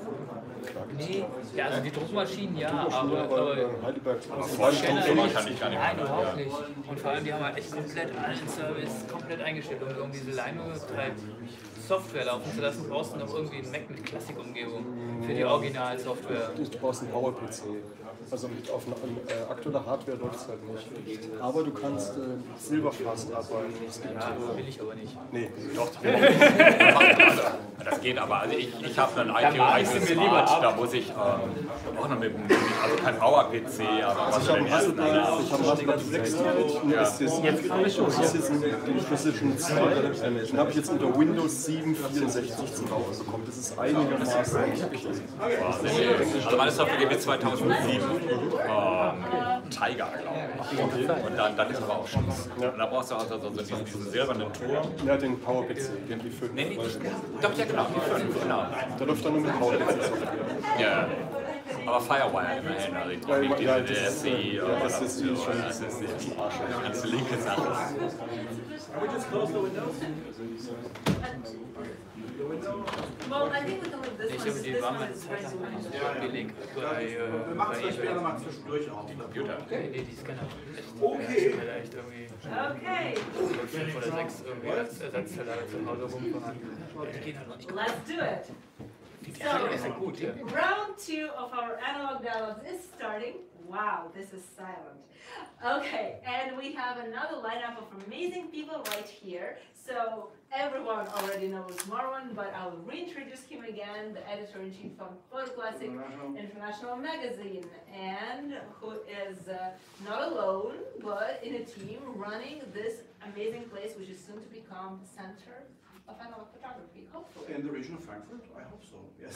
Take Germany. Oh, take Germany, or Europe. Or Europe. The world is not enough. Yeah.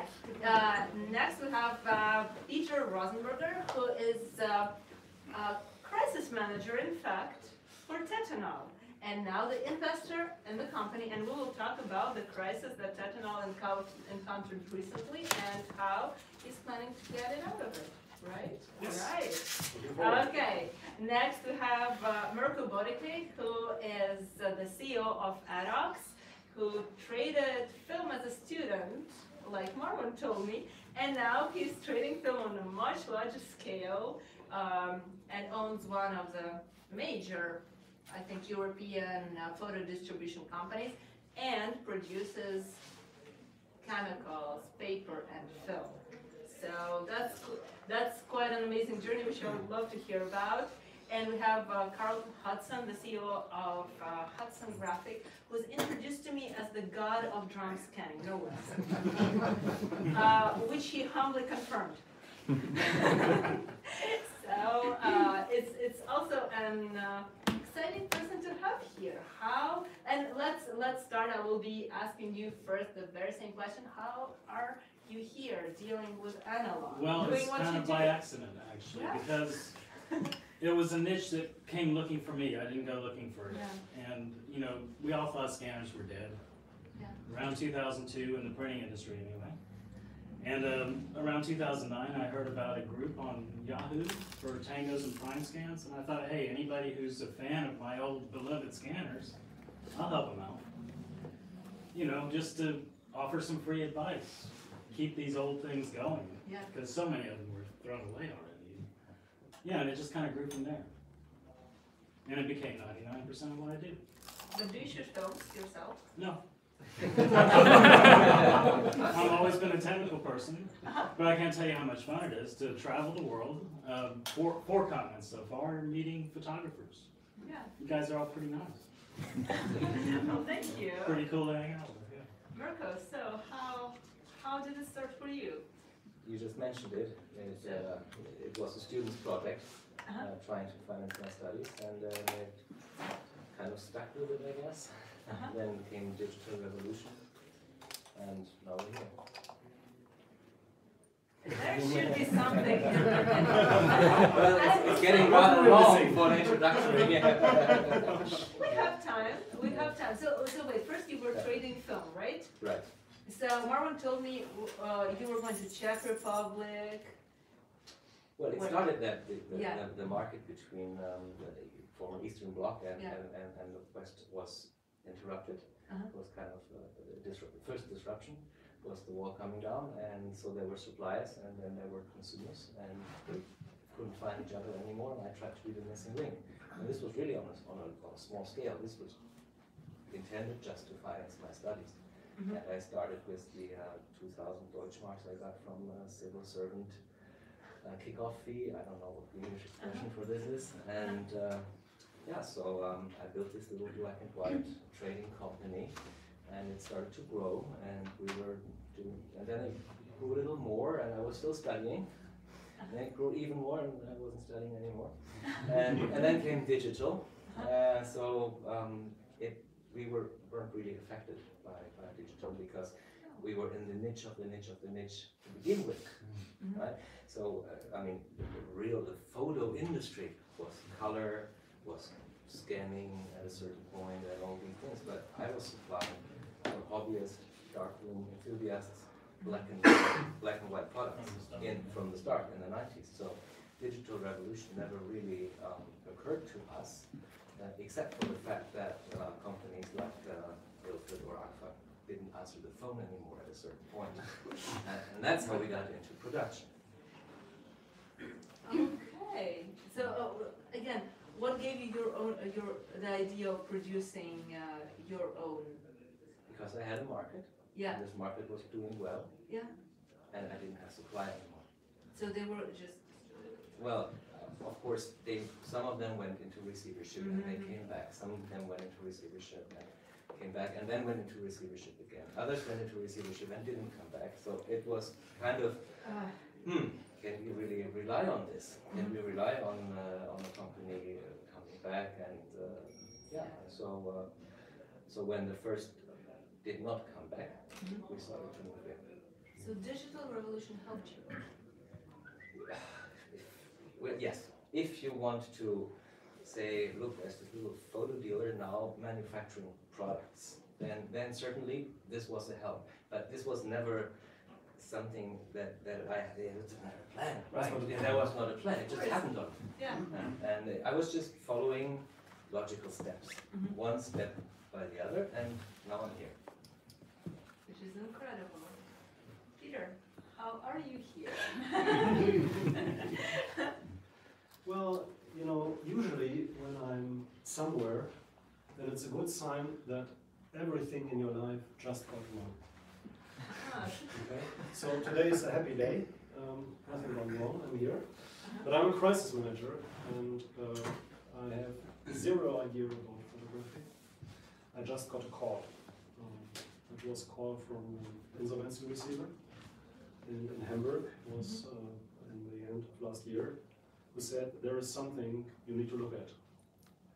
And typically, if I get the call, it means that everything else which has been tried for years before has failed. So there is no last defense line. It's gone. It's over. This is the only thing we do, actually. So the last time I got a call from Hamburg, it was German Caritas. They filed for insolvency. So it means within 24 hours you throw the old people from the old people's home on the street because you sell off the beds and the benches.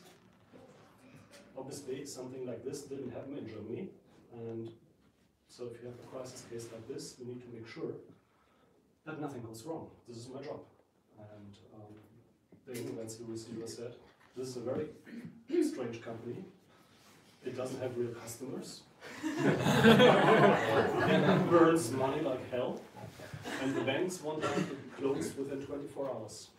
So this was the starting point. They wanted to shut down production in 24 hours. This is a typical task, and this is how it started. So now I know a little bit more about photography, but not 1% of the rest of it. See, this is why we went into production.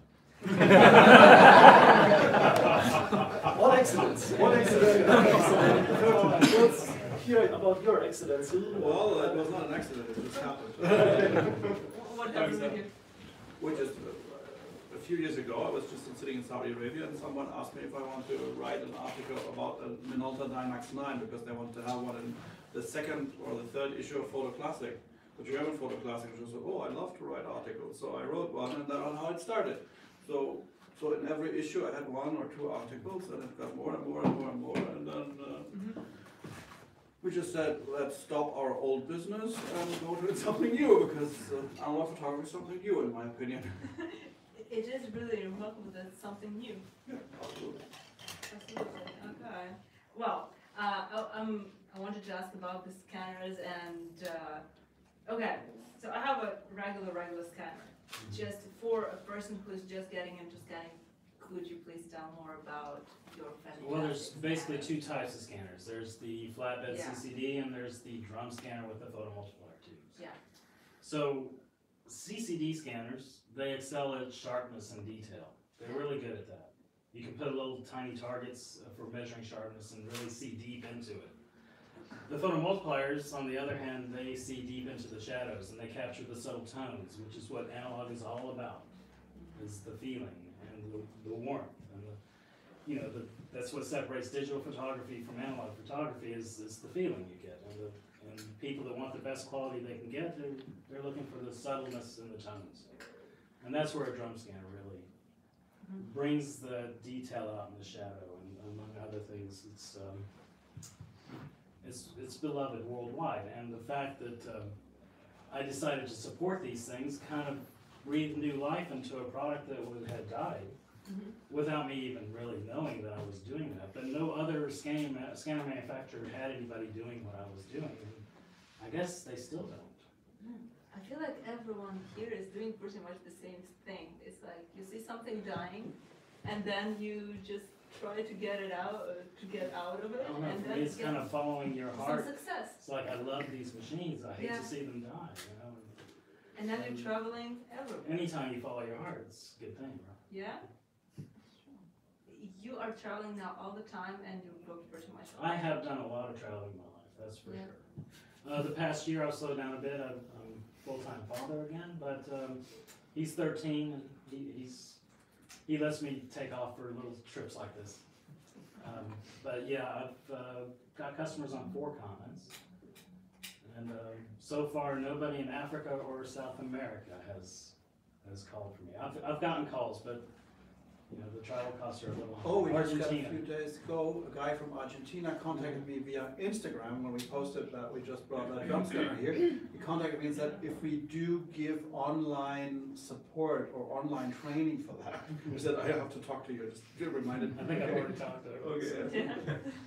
But yeah, I've kind of breathed new life into this product, so I'm getting more requests from all over the world. It's just you know, who's got the money to pay for the transport and for the machine, and you know, I try to keep the prices down, but it's not free. You know? But if anyone finds one out there collecting dust at a printing company, I'll be glad to help you move it. The main mission is to rescue these old machines from a terrible fate, landing in the trash. It's that's what got me started on this, because it breaks my heart when those things get thrown away. And it happens way too many times already. For Merkel, it was kind of like this. You aren't disclosing this, but Marwan told me some things about you, that you were buying the old, some kind of film machines, right? I have too much of his genes too. Yes, that's how we filled up 2 warehouses with old photographic productions. And we're currently only using 10% of them. But I think it was the same spirit in the first 10 years when the big companies fell apart. It was really rescuing these machines from being thrown away. And then there was the second 10-year period where we assembled them and refurbished them, set them up, and started the production. So basically, when you started your own production, you already had the machines that you bought from other failed companies. Well, yeah, the companies, well, first these companies were my suppliers, then they failed, then they were liquidated, or even the next step is, after liquidating, is selling off the assets in pieces. First you try to sell the whole company, and then it goes all the way further up. And so when they really ended up in this desolate state of being liquidated into pieces, that's when I stepped in and I tried to rescue as much as possible. But this was really a very enthusiastic attempt. So I also had to finance this from current sales and income stream. So it was one after the other. Someone made me count, I think it was 8 factories where I went to and saved most of the usable equipment, which now leads to the funny fact that we have the technology of 8 different engineering groups, and I'm trying to pick the best from each and bring it together and actually come up with something which is superior to the old state. But it is very challenging. Manufacturing film is very, very challenging. This has not been done with companies having less than 500 employees in the past. Some of them had up to more than 120,000 employees. Kodak, Orvo in Vodafone. And we're 15. And the core engineering team is just 2.5. And we're missing mechanics, by the way. We're fine with the electricians for now, but we're missing mechanics. So yeah, it's really quite a task. But we're moving. We mentioned that in the earlier interview before, that we are in a very critical time, that we're going to lose knowledge. And especially film production, you can correct me, but I think the precision you need is maybe the same level like in the electronic industry when you're doing microchips. It's in a bit that level that you have to be very precise, you have to be very clean, you have to be vibration-free, hoppers. It's very, very complicated to do that. That's the mechanical side. Then Yes. the chemical side Yes. as well. So yeah, and you're right. First we saved machines, and now we need people. And we found people among the industry, but they're becoming of age. That's probably the point you're referring to. And we have this situation in Germany now that the baby boomer generation is going to retire soon, and this is basically everyone I know in the industry, except for a few exceptions. And most of those exceptions were trained by me, but my resources are limited. So this is really the next big challenge. The first challenge was to save the machines from being thrown away. The second challenge was to set it up and get it going. And now the third challenge is to transfer it to the next generation. And that's what we're currently busy, mostly busy with. That's so beautiful, though. It just really, it's so inspiring to see people transferring this knowledge and keeping film really very well alive, huh? I wonder how the decision was to get a coater from Agfa and in 2005, and to think that you just, I mean, we had that story with that ATL, which is nearly 200 kilos, but I said, what am I going to do with that piece of junk? And if you just take that big, huge metal thing in a warehouse, I mean, there must have been a lot of discussions at home. Oh, it was actually. Well, that's why I bought this old factory in Brandenburg from Treuhand, actually. But it was more difficult to get this coater out because we had to tear down half of the building to get it out. No. Which wasn't so difficult because Agfa's liquidator was so fast that he was actually tearing down the building on the one end while we were moving out stuff on the other. So we just had to wait until he arrived where we were supposed to get out, and then we said stop, and can we borrow the crane for an hour? And that's how it went. Off came the coater. The coating table is 6 tons, the coating head is 1.8 tons, and it was sitting on a metal chunk of 140 tons. We left that. You love that. And we rebuilt it. We had to rebuild it. 18 tons. Yeah, well, Tetanol avoided that. No, they're gonna go through it. Well, we have probably the largest museum of chemical machines you can imagine. So you could drive a bicycle, see machines and machines and machines. And the more modern on this have Bernstein color and green color monitors, so you know how old they are. And some people say, oh, my eyes get bad. It's not the eyes which get bad, it's the monitors. But they are working, and they are very good machines, actually. So they exist, they are still in Norderstedt, so whoever wants to pass by gets a tour and can see what we have there. You've seen it, right? Yeah, I went with Stefania. She showed me at actually that in December the entire process, and I just could see where the different processes are done. And again, I just was really scared. The moment I just said, okay, if this is going to end, we're really in trouble. So it's not really replaceable, and I don't think that we have so many Mirkos who are going there in a day and night situation. Just get them out and store them somewhere in Brandenburg. But old machines is actually good. We both agree, right? Everything built before 1995 is cool. And everything built after that is a nightmare. It has a very short life cycle, and the machine builders make sure the machines die on you. Because they want to sell the next machine. And the old machines, they are fixable. They can be replaced. And these old Bernstein monitors, they can be replaced. That's, yeah, that's the same story with scanners, right? They're so good that there is no need to... Well, they're made in Germany, so they do tend to put a little more metal in them. They tend to be a little heavier. They tend to last a little longer. So far, so good. When I have to start making my own parts, then I will, but right now it's... Yeah, but that's what I was wondering. Do you have plans for making your own parts? Well, I've been stockpiling these scanners since around 2009, so I've got 10 years jump rescuing machines,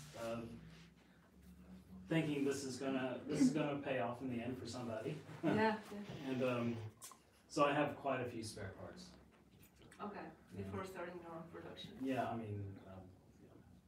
But it's interesting, we just saw that because you serviced that one here, it took approximately 2 days, and the precision parts in it, it's unbelievable what in such a scanner, the different steps you did, so it's also to see the inside, it's a real piece of artwork because it's so well thought out. Yeah. But it's the culmination of the old Hell scanner from, going back to even the 60s. And this was the last of that whole evolution. They put it all in one nice, very nice looking package. It's very well thought out. It's a beautiful design. You know, inside and out. You could take pictures, close-ups inside the machine, and they would make really nice photos. Which we should probably do sometime. Maybe that would be a nice calendar, like the Pirelli calendar or something.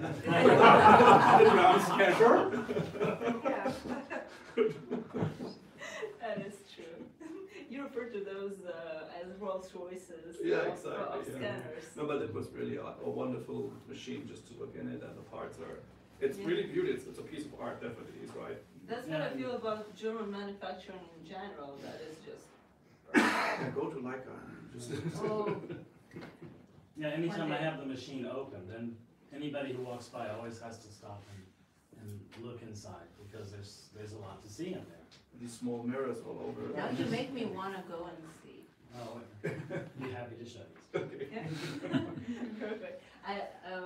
I'm gonna go back to Tetanal's story, please, because I'm super curious to know what happened. Why it is all of a sudden, when Moran starts reposting a bunch of press releases and messages like Tetanal is dying. Why was he dying? Well, if you come from an outsider, you don't know the whole history. Yeah. But it's clear that classic photo, had very good times in the last century. So they made a lot of money. And somehow they did a strategy which was extremely good in the 70s and 80s to say there are dealers which will take care worldwide. So we sell to dealers, and we are a chemical shop, and we do the best chemistry in the world, and we are happy to provide this chemistry whoever needs it. So, and this was a very good plan actually for decades. So you went to Photoshop here, bought some developer or whatever you wanted, or went to a small lab who had something on stock. Distributors kicked in and bought it. Yeah, and then the 21st century. Right? You go to YouTube to see how things are done. You can find Tetanal chemistry everywhere on this planet for very different prices, the same bottle, depending if you go to eBay, Amazon, JD, Alibaba, just to name a few. And the company has no idea about the end consumers at all.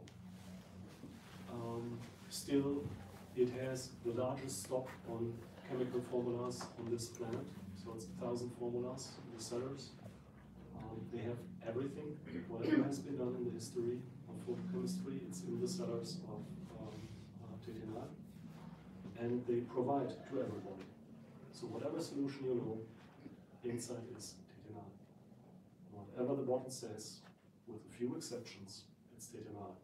This was basically unknown. So from a few products, and I'm not talking about them, we knew, because we were putting the big brand names on the bottles. So this was clear, but we didn't know, or the company didn't know, where Tetanal is integrated in. So we got all kinds of funny calls. I personally got calls from a hectic guy in Hollywood who said, "Oh, Mr. Spielberg says he's rolling on motion picture, blah, blah, blah, and I need Tetanal chemistry right now to make it happen." And it was not the only film studio. So learning that the Oscars will never happen without Tetanal. It's that simple. You can't hand in a film at the Oscars without Tetanal chemistry, period. And it will not be accepted. You don't get the Oscar.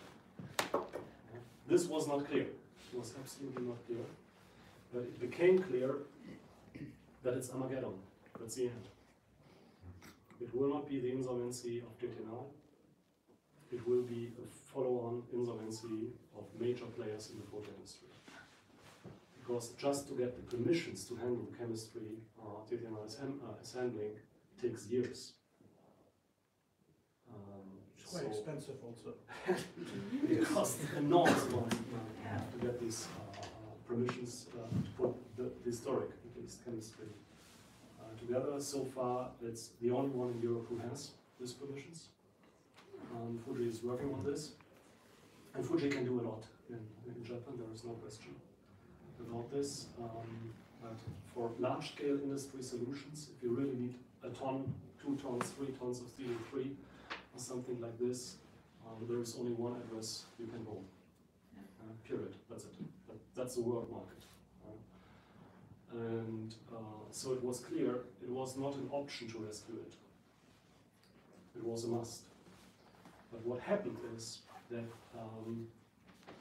the company, as a chemical company, is not very attractive for investors. It's doing quite a lot of different things, hundreds, thousands of different products. So for anybody who's specialized in investing, this doesn't fit in a box. So it became clear on the 15th of January, in the opening of the insolvency, that there is no investor. And it became clear that the insolvency administrator is forced to lay off all the people. So this has happened. So everybody got a cancellation letter, 100% of the employees. And they called for a last round of production. That's when these funny calls started giants in the industry who said, wait a minute, our last production should be 5 years production, or something like this. And the employees were working on some ideas. Actually, Marlon supported this process and some other people from the photo industry. And we said, okay, if we now would call ourselves a startup and would talk with the big guys and say, well, maybe it makes sense we have some production in April. Could we work together? And actually, everybody in the industry said, that's a very good idea. What do you need? So we understand that a new TTNA needs to be drastically different from an old TTNA. It will be supported by some of the players you know from the industry. Without this, it's impossible. We need to have the support. But it will start on the 1st of April. Our new webshop will be tested next week, I think. It's going online. We need to get away from the old distribution model. So we will go live in 150 countries in 32 languages and going direct. This will take a year, probably. But if Lego can do this and go to the supermarket, buy one box of Lego, it has 32 languages, including Hindu. So this should work with photochemistry too. We will probably go in the consumer market down to one film.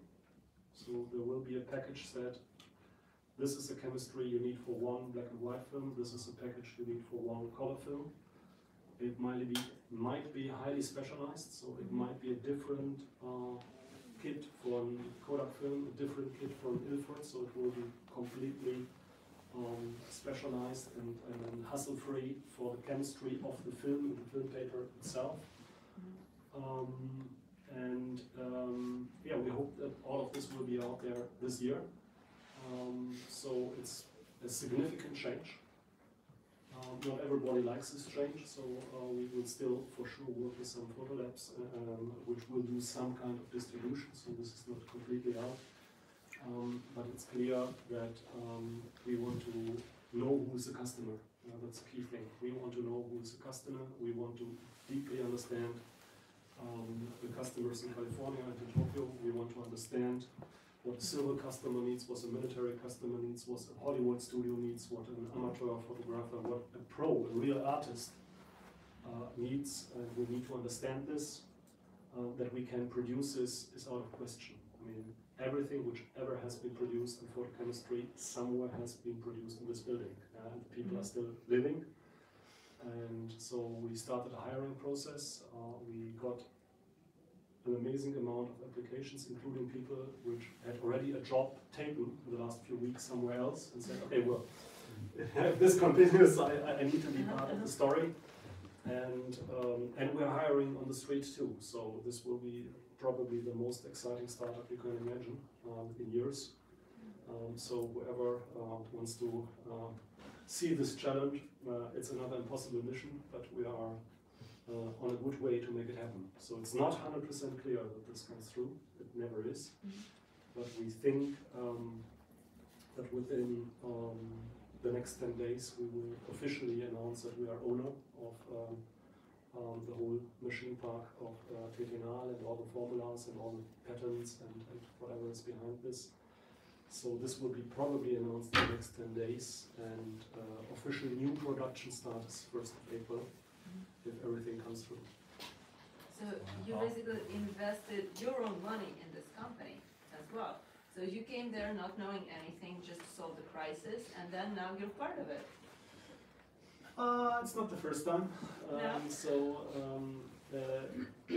It's a fantastic story, and it will always stay a fantastic story. But beside this wooden fireplace and nice story of the employees, which actually rescue the company, right? The employees say, wait a minute. So we will continue. We don't need our managers. We just continue what we do, which is it's a fantastic story. But besides, you have 5-6 different teams of lawyers running and experts running, and the clock is ticking, and it costs every day significant amounts of money to make something like this happen. This is our job. So we are deeply invested in this, and we do this because we believe that we will see it coming out in April better than ever before. It will be a much smaller staff, but we won't have accounting sourced out. We won't have all these kind of administration functions. It will be a pure play photo company. And just one question, the digital part, I mean, I think that was one of the parts which made you some headache in the past also. Oh, it produced money, it's not that bad, but actually everything which is digital, digital photo, we are selling off right now, worldwide. So we will focus complete on classic. The truth is, it will not be only chemistry, so we are working on film, and for sure it will be paper. So whatever is consumable, like in the past, which has a brand name, Tetinal, will be out there, and we will focus on the high-end pros in the market, plus the consumer market, which is first time using chemicals. So this needs to go much easier. So my idea, or the idea of the team is, well, you know, the discussion internally is we want to get out there with for the beginners with a lab you can buy for €100, okay, which works. A lab, a complete lab, including film, including paper, including chemistry, €100. What about Elijah? Yeah, and this will be possible, I'm sure. But it's a carbon box, right? It's a paper box. It's a plastic lens. It's an LED light. It's a beer bottle of chemistry you can open, and fill it in for one film. Yeah, but it's €100 starter kit where somebody on the street in Berlin can say, I want to try out if it works. Yeah, and we think you can sell a couple of 10,000 of these kits on the streets, and if this works, it would be more than just having some starter kit. It would be a test if a new generation is up to this. Yeah? And this is a very important test. Extremely important test, and if you can do the kit in all the languages, you can just throw a few kits on Israel, a few kits on Bangladesh or wherever in the world, and see what happens, and see how the individual markets are moving and what they are doing. And this is very high on the agenda, to find out what is classic photo doing on street level. The pro level we understand, or we think we understand, so there will be always pros who need Tetinal chemistry and know what they are doing or what they do in their lab and why they need this special blue, whatever. This is not the main concern. There are experts on the ground which can do this, which know how to handle this. But we need to deeply understand what's happening on the street level. So we sell off everything which is digital, get in the digital nerds to help us to focus on classic. That's amazing. That's the plan. That's the plan. Wow, Roberto also just bought a factory, right? Tell us Oh, about yes, already, right? I bought the factory. You're talking about the Mali thing, which is a few Yeah, days I ago. just want to give him support. I mean, this is important what he's doing with. Yeah. We've been trying the same and doing the same. Of course, we can't do it on this level. Okay. And it is really important to. Ilford just released the small kits as well. Yes. So Ilford is part of the party. Yeah, so sure, that is definitely something important. We need to get young people to get started, and because if we don't do this, and Marwan is doing a great job too with his magazine and articles. So this whole and academy. Well, that's one of the so we really have to start training young people also to go the next step. So this would be the first step, and then when they get hooked, they must not hang in the air. So there must be more support, how to go to the darkroom, how to start printing, and all these things. The experience is very important, because I think that's one of the parts. One thing Carl just mentioned at the beginning, that there's a difference in the appearance of a digital image and an analog image. And the same thing is the experience. What we noticed in our workshops is that one side is the technical knowledge you learn about, and the know-how, how to proceed by using the products. But an important thing is also that you are together with others who have the same target in focusing on analog photography. So the social part is also very important. That's what you do on social media, but on a personal level, to do it on a personal level is also a wonderful experience to see things together happening. Yeah. Right. Anyway, so new factory, and you mean Switzerland. This is like 5 years ago, so it's for me already history. Now we're building the new coating machine, and I mean it fits in the old story. They went belly up, and everything was being thrown to pieces. We tried to save as much as possible. We could not save the big coating machine, unfortunately.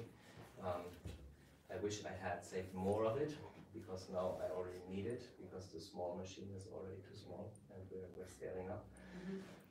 But at that time, the money was just enough to save the small machine E, which is 55 centimeters coating width. And basically we also saved all the chemicals, ingredients, the recipes. We employed people, and we started to work with consultants and people on site to learn how to do it. And on this point, everybody would ask about Cibachrome. I know how complicated it is, but is there something you can say about that? Or well, Cibachrome was unfortunately a loss maker at Riffel's in the end. Actually, what put them in the grave was the last Cibachrome production. Someone left the light on in the coating tunnel. Oh no! Yeah, and it's such a complicated and expensive product to make. If this happens, even with just on a small scale, that's it.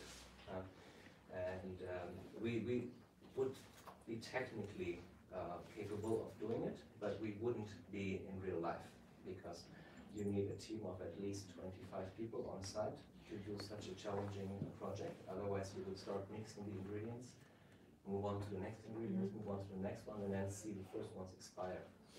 So it doesn't work like this. You need more people, you need more rooms, you need more labs, you just need an industrial infrastructure to do a project like this.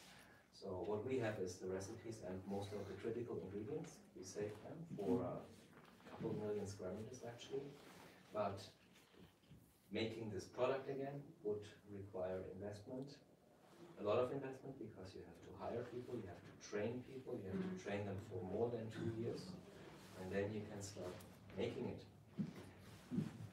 And then you're still in the photographic market. Yeah. You know, markup. That's right. It's better in chemistry, but in respect to film and paper, markup is not existing.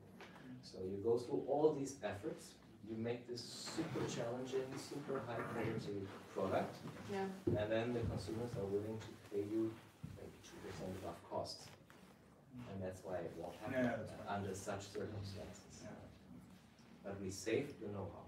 That's good news. That's important. So there's still some hope. There's still some hope, yes. And I mean, we're doing things. We're doing black and white. We're looking at the simpler products, and we're manufacturing them. We're selling them. But if it comes to such a complex product, it's just a different story. Which we would love to see happen.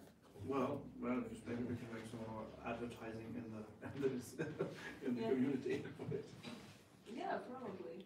You know, nowadays you can crowdfund almost anything. Just a few days ago, I saw an American photographer do it because we want to have him in the next magazine. He just bought the last stock of Cibachrome for 5 to 10 years. On stock, he froze it, and he's back doing. then he bought it. Yeah, the last. He was one of the customers. The last customer, and he just the knew very that. last one was not an American, but one of the last ones. I don't know if it was the really last one, and he makes so beautiful images. And you can do with Cibachrome things that you can only do in black and white with fiber paper and with dodging and burning, and it works with Cibachrome. It's a wonderful product. It gives you wonderful colors, and especially when you're talking about fine art, black and white photography. This is the thing which fine art color photography can be done in the darkroom. So it is definitely a pity that this product's not existing anymore, and it would be great to have it back. But if the money is not there, nobody wants to pay it, or you don't have enough people and the margin and everything, that's the problem. Yeah. Someone just has to give us a couple millions for all the prep work. You know? But you're not going to get it back.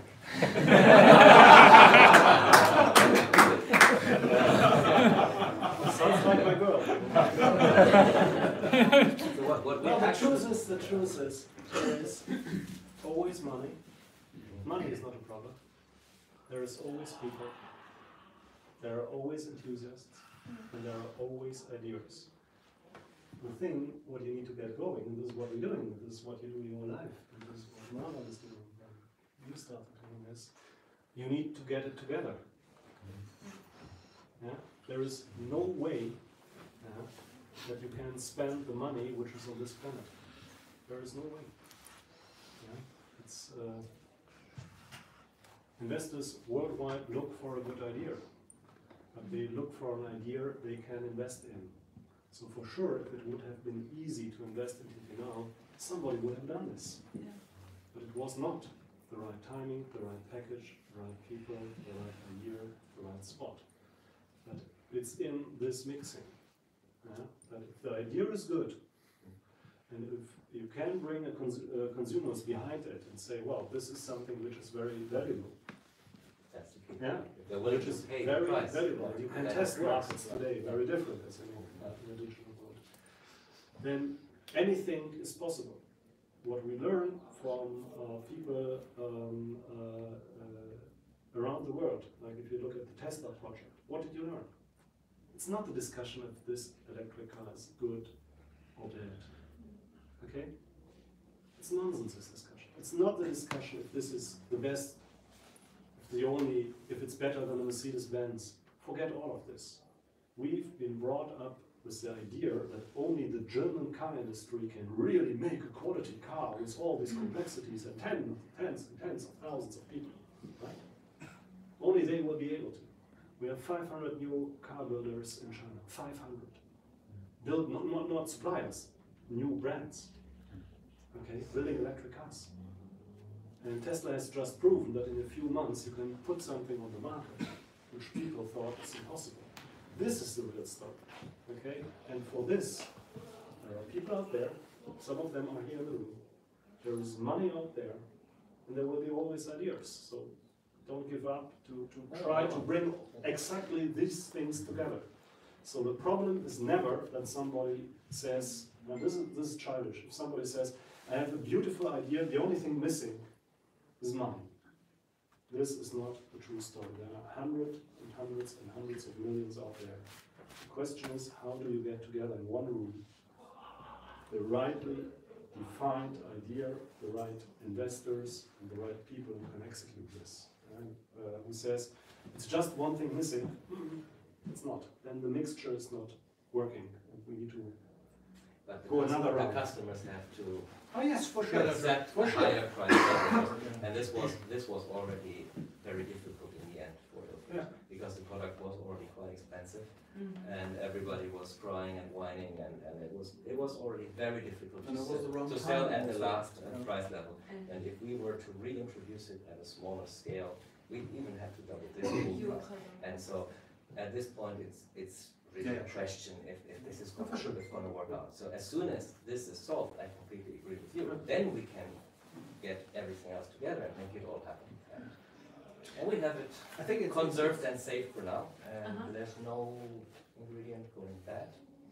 So we can keep talking about this for the next 10 years. And if we find a market, we can make it. This helps maybe. That is really incredible that you can really find a market almost like for anything. Even, well, I'm going back to Carl with the scanners. Like the machine, how much do they cost, those machines? Okay, right now you can buy a Tango delivered, installed with a 6-month warranty for $9,500. That's dollars in the US, and that's euros here in Europe.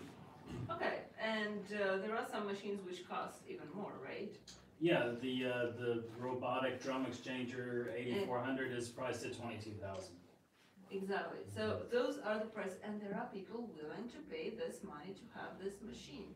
So I don't think, well, obviously Silverchrome will cost, paper will cost much less than 9,000. There will be people who have the money and who will be willing to pay this markup, right? Of course, he has an unlimited supply, and I have a limited supply.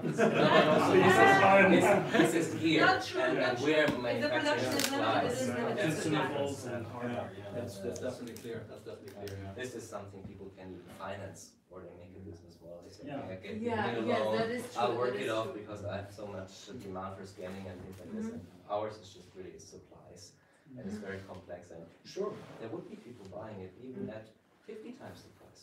But then the market is so small that I can never pay my 25 people standing in the lab every day and mixing the ingredients. So yeah, maybe it's all in the time out there is changing, right? And we sometimes, and you are very innovative, you both are very innovative, but we really need to see the wave out there. Okay, so the Amazon killed the high streets, right? The stores get away. You can think it's good or it's bad, but it's just happened. At the same time, buy 1 liter of olive oil. Okay, you can do this in a supermarket or in a web shop for €2, €3, possible. 20 euros, possible. 40 euros, possible. 200 euros, possible. And for all of this is the market. It still comes from olives. And for sure, there are these best Tuscany ancient olive trees, and where they get any price for. There is a mass market because you need olive oil for a lot of things. The question is, how will the high-end photo market look like? And it's a worldwide community.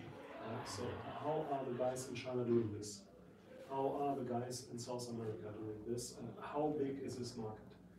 And to find out how big this is on the high end, so those who are able to pay a markup of 10 euros for a box of paper, or a markup of 10 euros on a film. This is a difficult question to find out, because we are looking always with the tools of the 20th century to solve a problem on the 21st century, which is everything is possible, everything can be produced. We're getting 3D printers which can do things never heard of, including body parts, living body parts. So everything will be possible. The question is, how can we catch these consumer groups out there, which are the exact right for you, for me, for him, worldwide? Because there is only one market. It's a global market. But you need differentiation. Yeah, you need for sure. price discrimination. And you can't do this if your product is exactly the same. And in producing a film, really, it is about mass. It is about making a large amount of it. Then the price goes down to an acceptable level, and otherwise it's just really skyrocketing. And it's very difficult to get this these differences in the product. It's easier with chemistry, but it's with something like Silverchrome. There's Silverchrome, period. Maybe glossy or not. But other than that, it's Silverchrome, and you don't want to change anything because you want people to get used to it. You don't want to have different chemistries. So it's basically the same product, and it's very difficult to just get the high price and still make a volume, or to sell the same product to someone for $100 and And to the others who don't have so much money for 10, another guy who spent 100 is getting Gucci. So this is really a mass consumer product, film and paper. And now we have a niche market, and we're trying our. I mean, the reason why we bought this small machine is so we are more flexible and we can go into the direction that he has just outlined. For example, with black and white, we could make a warmer paper, a colder paper. We could put it on different bases. We could try to modify the surface. We could leave out ingredients, so we get certain characteristics inside of the product which otherwise wouldn't be there. To a certain extent, this is possible, but the barrier or what has to be achieved first is that you can make a photographic paper at all, or you could make Silverchrome at all. So you need all these 700 ingredients and all these different mixings and chemistries and layers. You need to be able to do it, and then you can start differentiating. But let's talk about something that's already, that came back, the polymer tool, I think. So that's something which you brought back. We're still in the process of bringing it back. We're currently the last obstacle right now is the safe light plumbing problems with the sensitizers. We hadn't expected them to happen, but out of the blue there came actually the blue sensitizer, I think, is giving us more problems with the red light than the green sensitizer, which is completely not logical, and we don't know what it is. Well, we can offer a lab. We can offer a lab. We have one here too. Very nice one. Yeah, with a whole team of chemistry genes. Yeah. Then we thought it was UV light, and we experimented with UV blockers, but that wasn't the case either. So yes, sure, things. And we're probably using the same. Anyways, but we still have to fix that, and then we can start making the first batch of polywater. That's a wonderful paper. So that's everybody's all waiting to get it. It looks wonderful. It looks exactly the same. It has the same snap effect, and that's all. That's all there. It's just at this point, it's not resistant within safe light the way we want it to be. Okay. So there's some minor things you just have to. No, they can become major things. Okay. Absolutely. Yeah.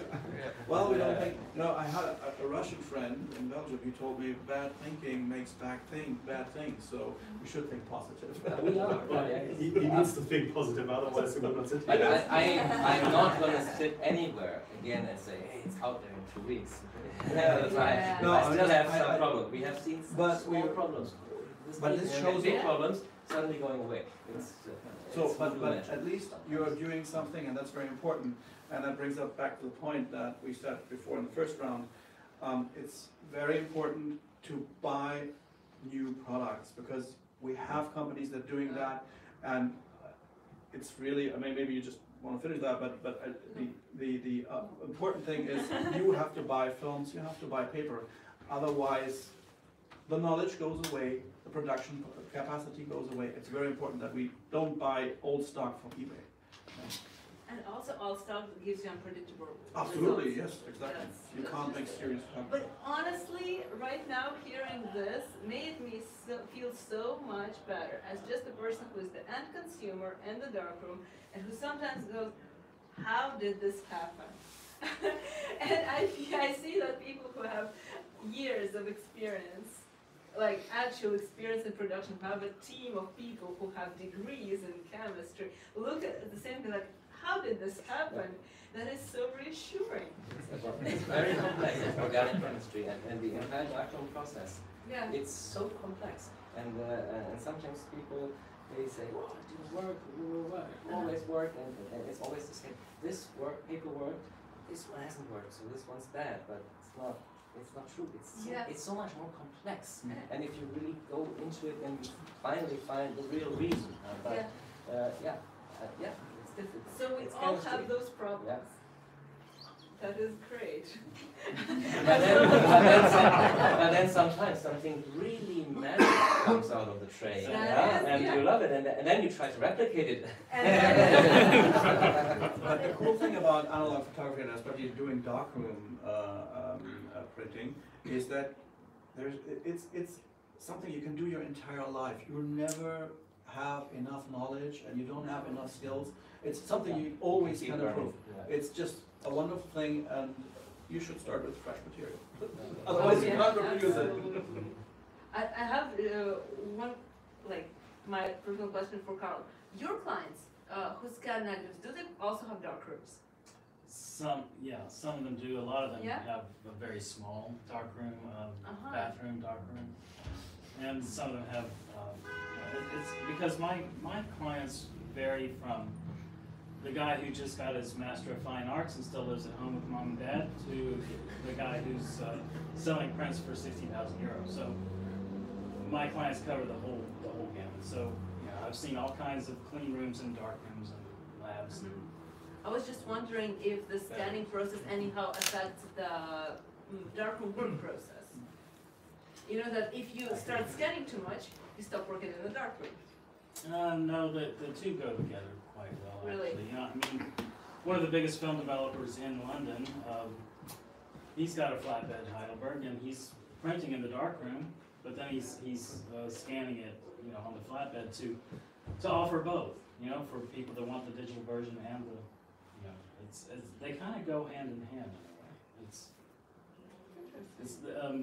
They're always together, or they're not far apart from each other. So when you say darkroom, you mean printing? Right? Printing, obviously, yeah. I thought they have to versus develop the next. Right.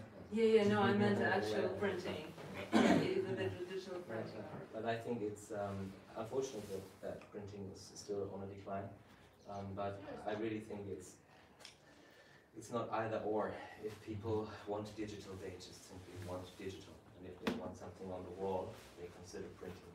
And I don't think it's the availability of, because digital is always available. If the scanners wouldn't be available, then they would sue digital.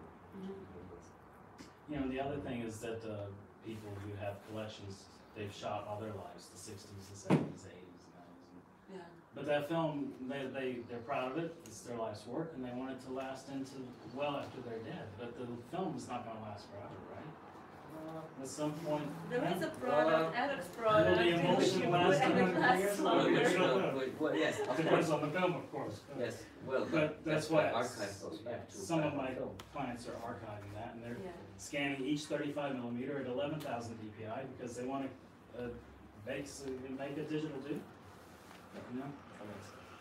They want to capture as much of the grain as they can preserve digitally for centuries to come. Incredible. Of course, and then there's the other, this may be a tangent, but the digital shot that gets output on a light jet to be scanned on a drum scanner. That happens too. Yeah. To get that look and feel, but it's still originally a digital shot. All these variables, and that's one of the beauties of this whole process, is there's so many tools out there. You can put them together in different ways, and sometimes the mistakes are fantastic. Film does last.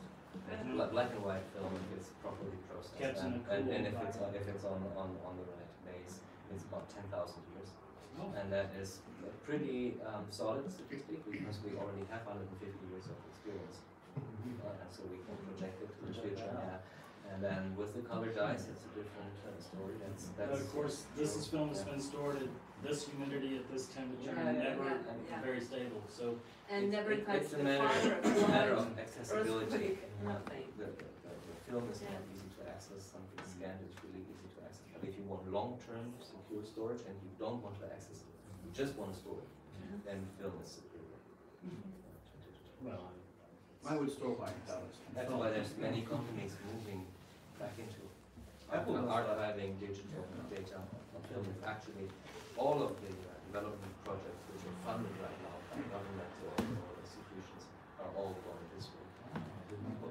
Digitally shot whatever, not even on the images, going back onto film for long-term storage. We're talking about 500 years of really archiving. The movie industry is the main pushing factor. We just as some input. we have a film recorder, which is not on display here right now, but we have it and we're gonna get it here. A film recorder to make film from a digital file. And they're quite useful in the process as well. So you can work on your images digitally and then still print them from negative in the darkroom, in the lab. Fiber paper. On fiber paper. By the way, if anyone has questions, you're completely free to ask. There is a ton of knowledge over here. I just have a lot of my personal questions you want to ask afterwards. You now know who those guys are, you know what they know. So be prepared. Any questions? You have a question. Yeah, I would like to ask a question towards Mirko. It's you know, everybody's talking about the future in film, and if we would be able to buy film still in a few weeks, in a few years or centuries, is ad hoc's business based on the assumption that there is a steady market or an increasing market?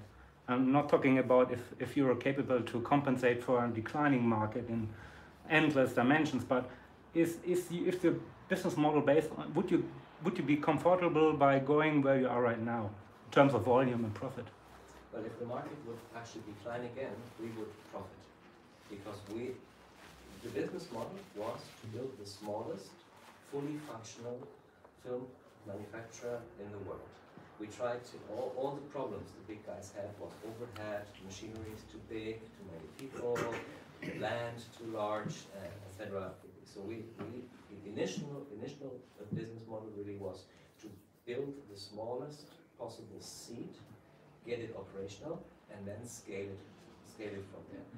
And we can scale it into a declining residual market, or we can scale it into a growing market. It doesn't matter, because we're so small and the market is still so big that there's years of scale.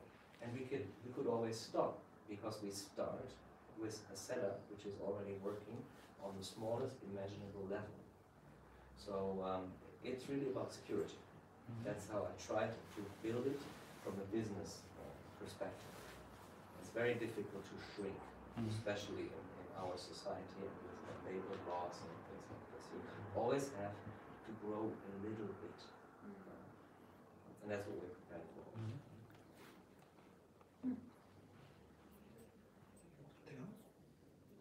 Maybe something about Telenor. Maybe I just can ask some questions about Telenor. Concerning because that's one of the things, the E6 and the color chemistry like C41 and ECN2. Will there be other sizes, or are you planning to do smaller sizes for home users? Well, I think, again, we need to look at different consumer groups, and what the labs need are large sizes. If we seriously look at home users for film, I think the smallest unit should be one film. So we should focus to we have one film or multiple of one film. And we should make it for beginners as easy as possible. Then there will be different products for different markets. For instance, it will not be easy or not even possible at all to mail order to all countries in the world liquid chemistry. It's just not possible. So one of the products will be powder. So we will have a non-liquid developer, non-liquid stabilizer, all these things. All of that has been done at Telenor. So it's been there before. It just went away. I asked for it. There are always special customers which need this, and as you said, which can pay any price because it's so special what they do there. But it's clear we need to be in the end consumer market. We need to talk in all the languages to the end consumers. And what the end consumer needs is that if he feels after having a beer and a sausage that he now wants to develop one film, then he should not worry about how much chemistry and how to store it or what to do. It should be easy and fun. It is easy and fun hit on a professional level. Should be there, and I'm quite sure it will be out there this year, and it might start with hand filling. So we have all the filling machines you can imagine, but it might start with a small test in the German community and start with small bottles hand filling. That we can do the volumes and that we can assure the quality for large volumes. This is not the problem Tetramed is trying to solve. It's given. Well, thank you so much for coming here, participating and telling so many amazing stories. And you guys are hopefully not leaving immediately, so you are available for questions from everyone. And thank you so much, everyone, for coming and making this possible. Well.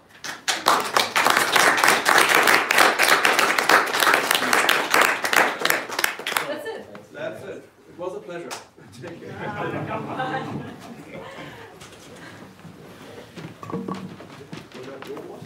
Oh nein, das war die Oberfläche. Thank you for doing Oh, yeah. We have. Yeah, cool.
Gut.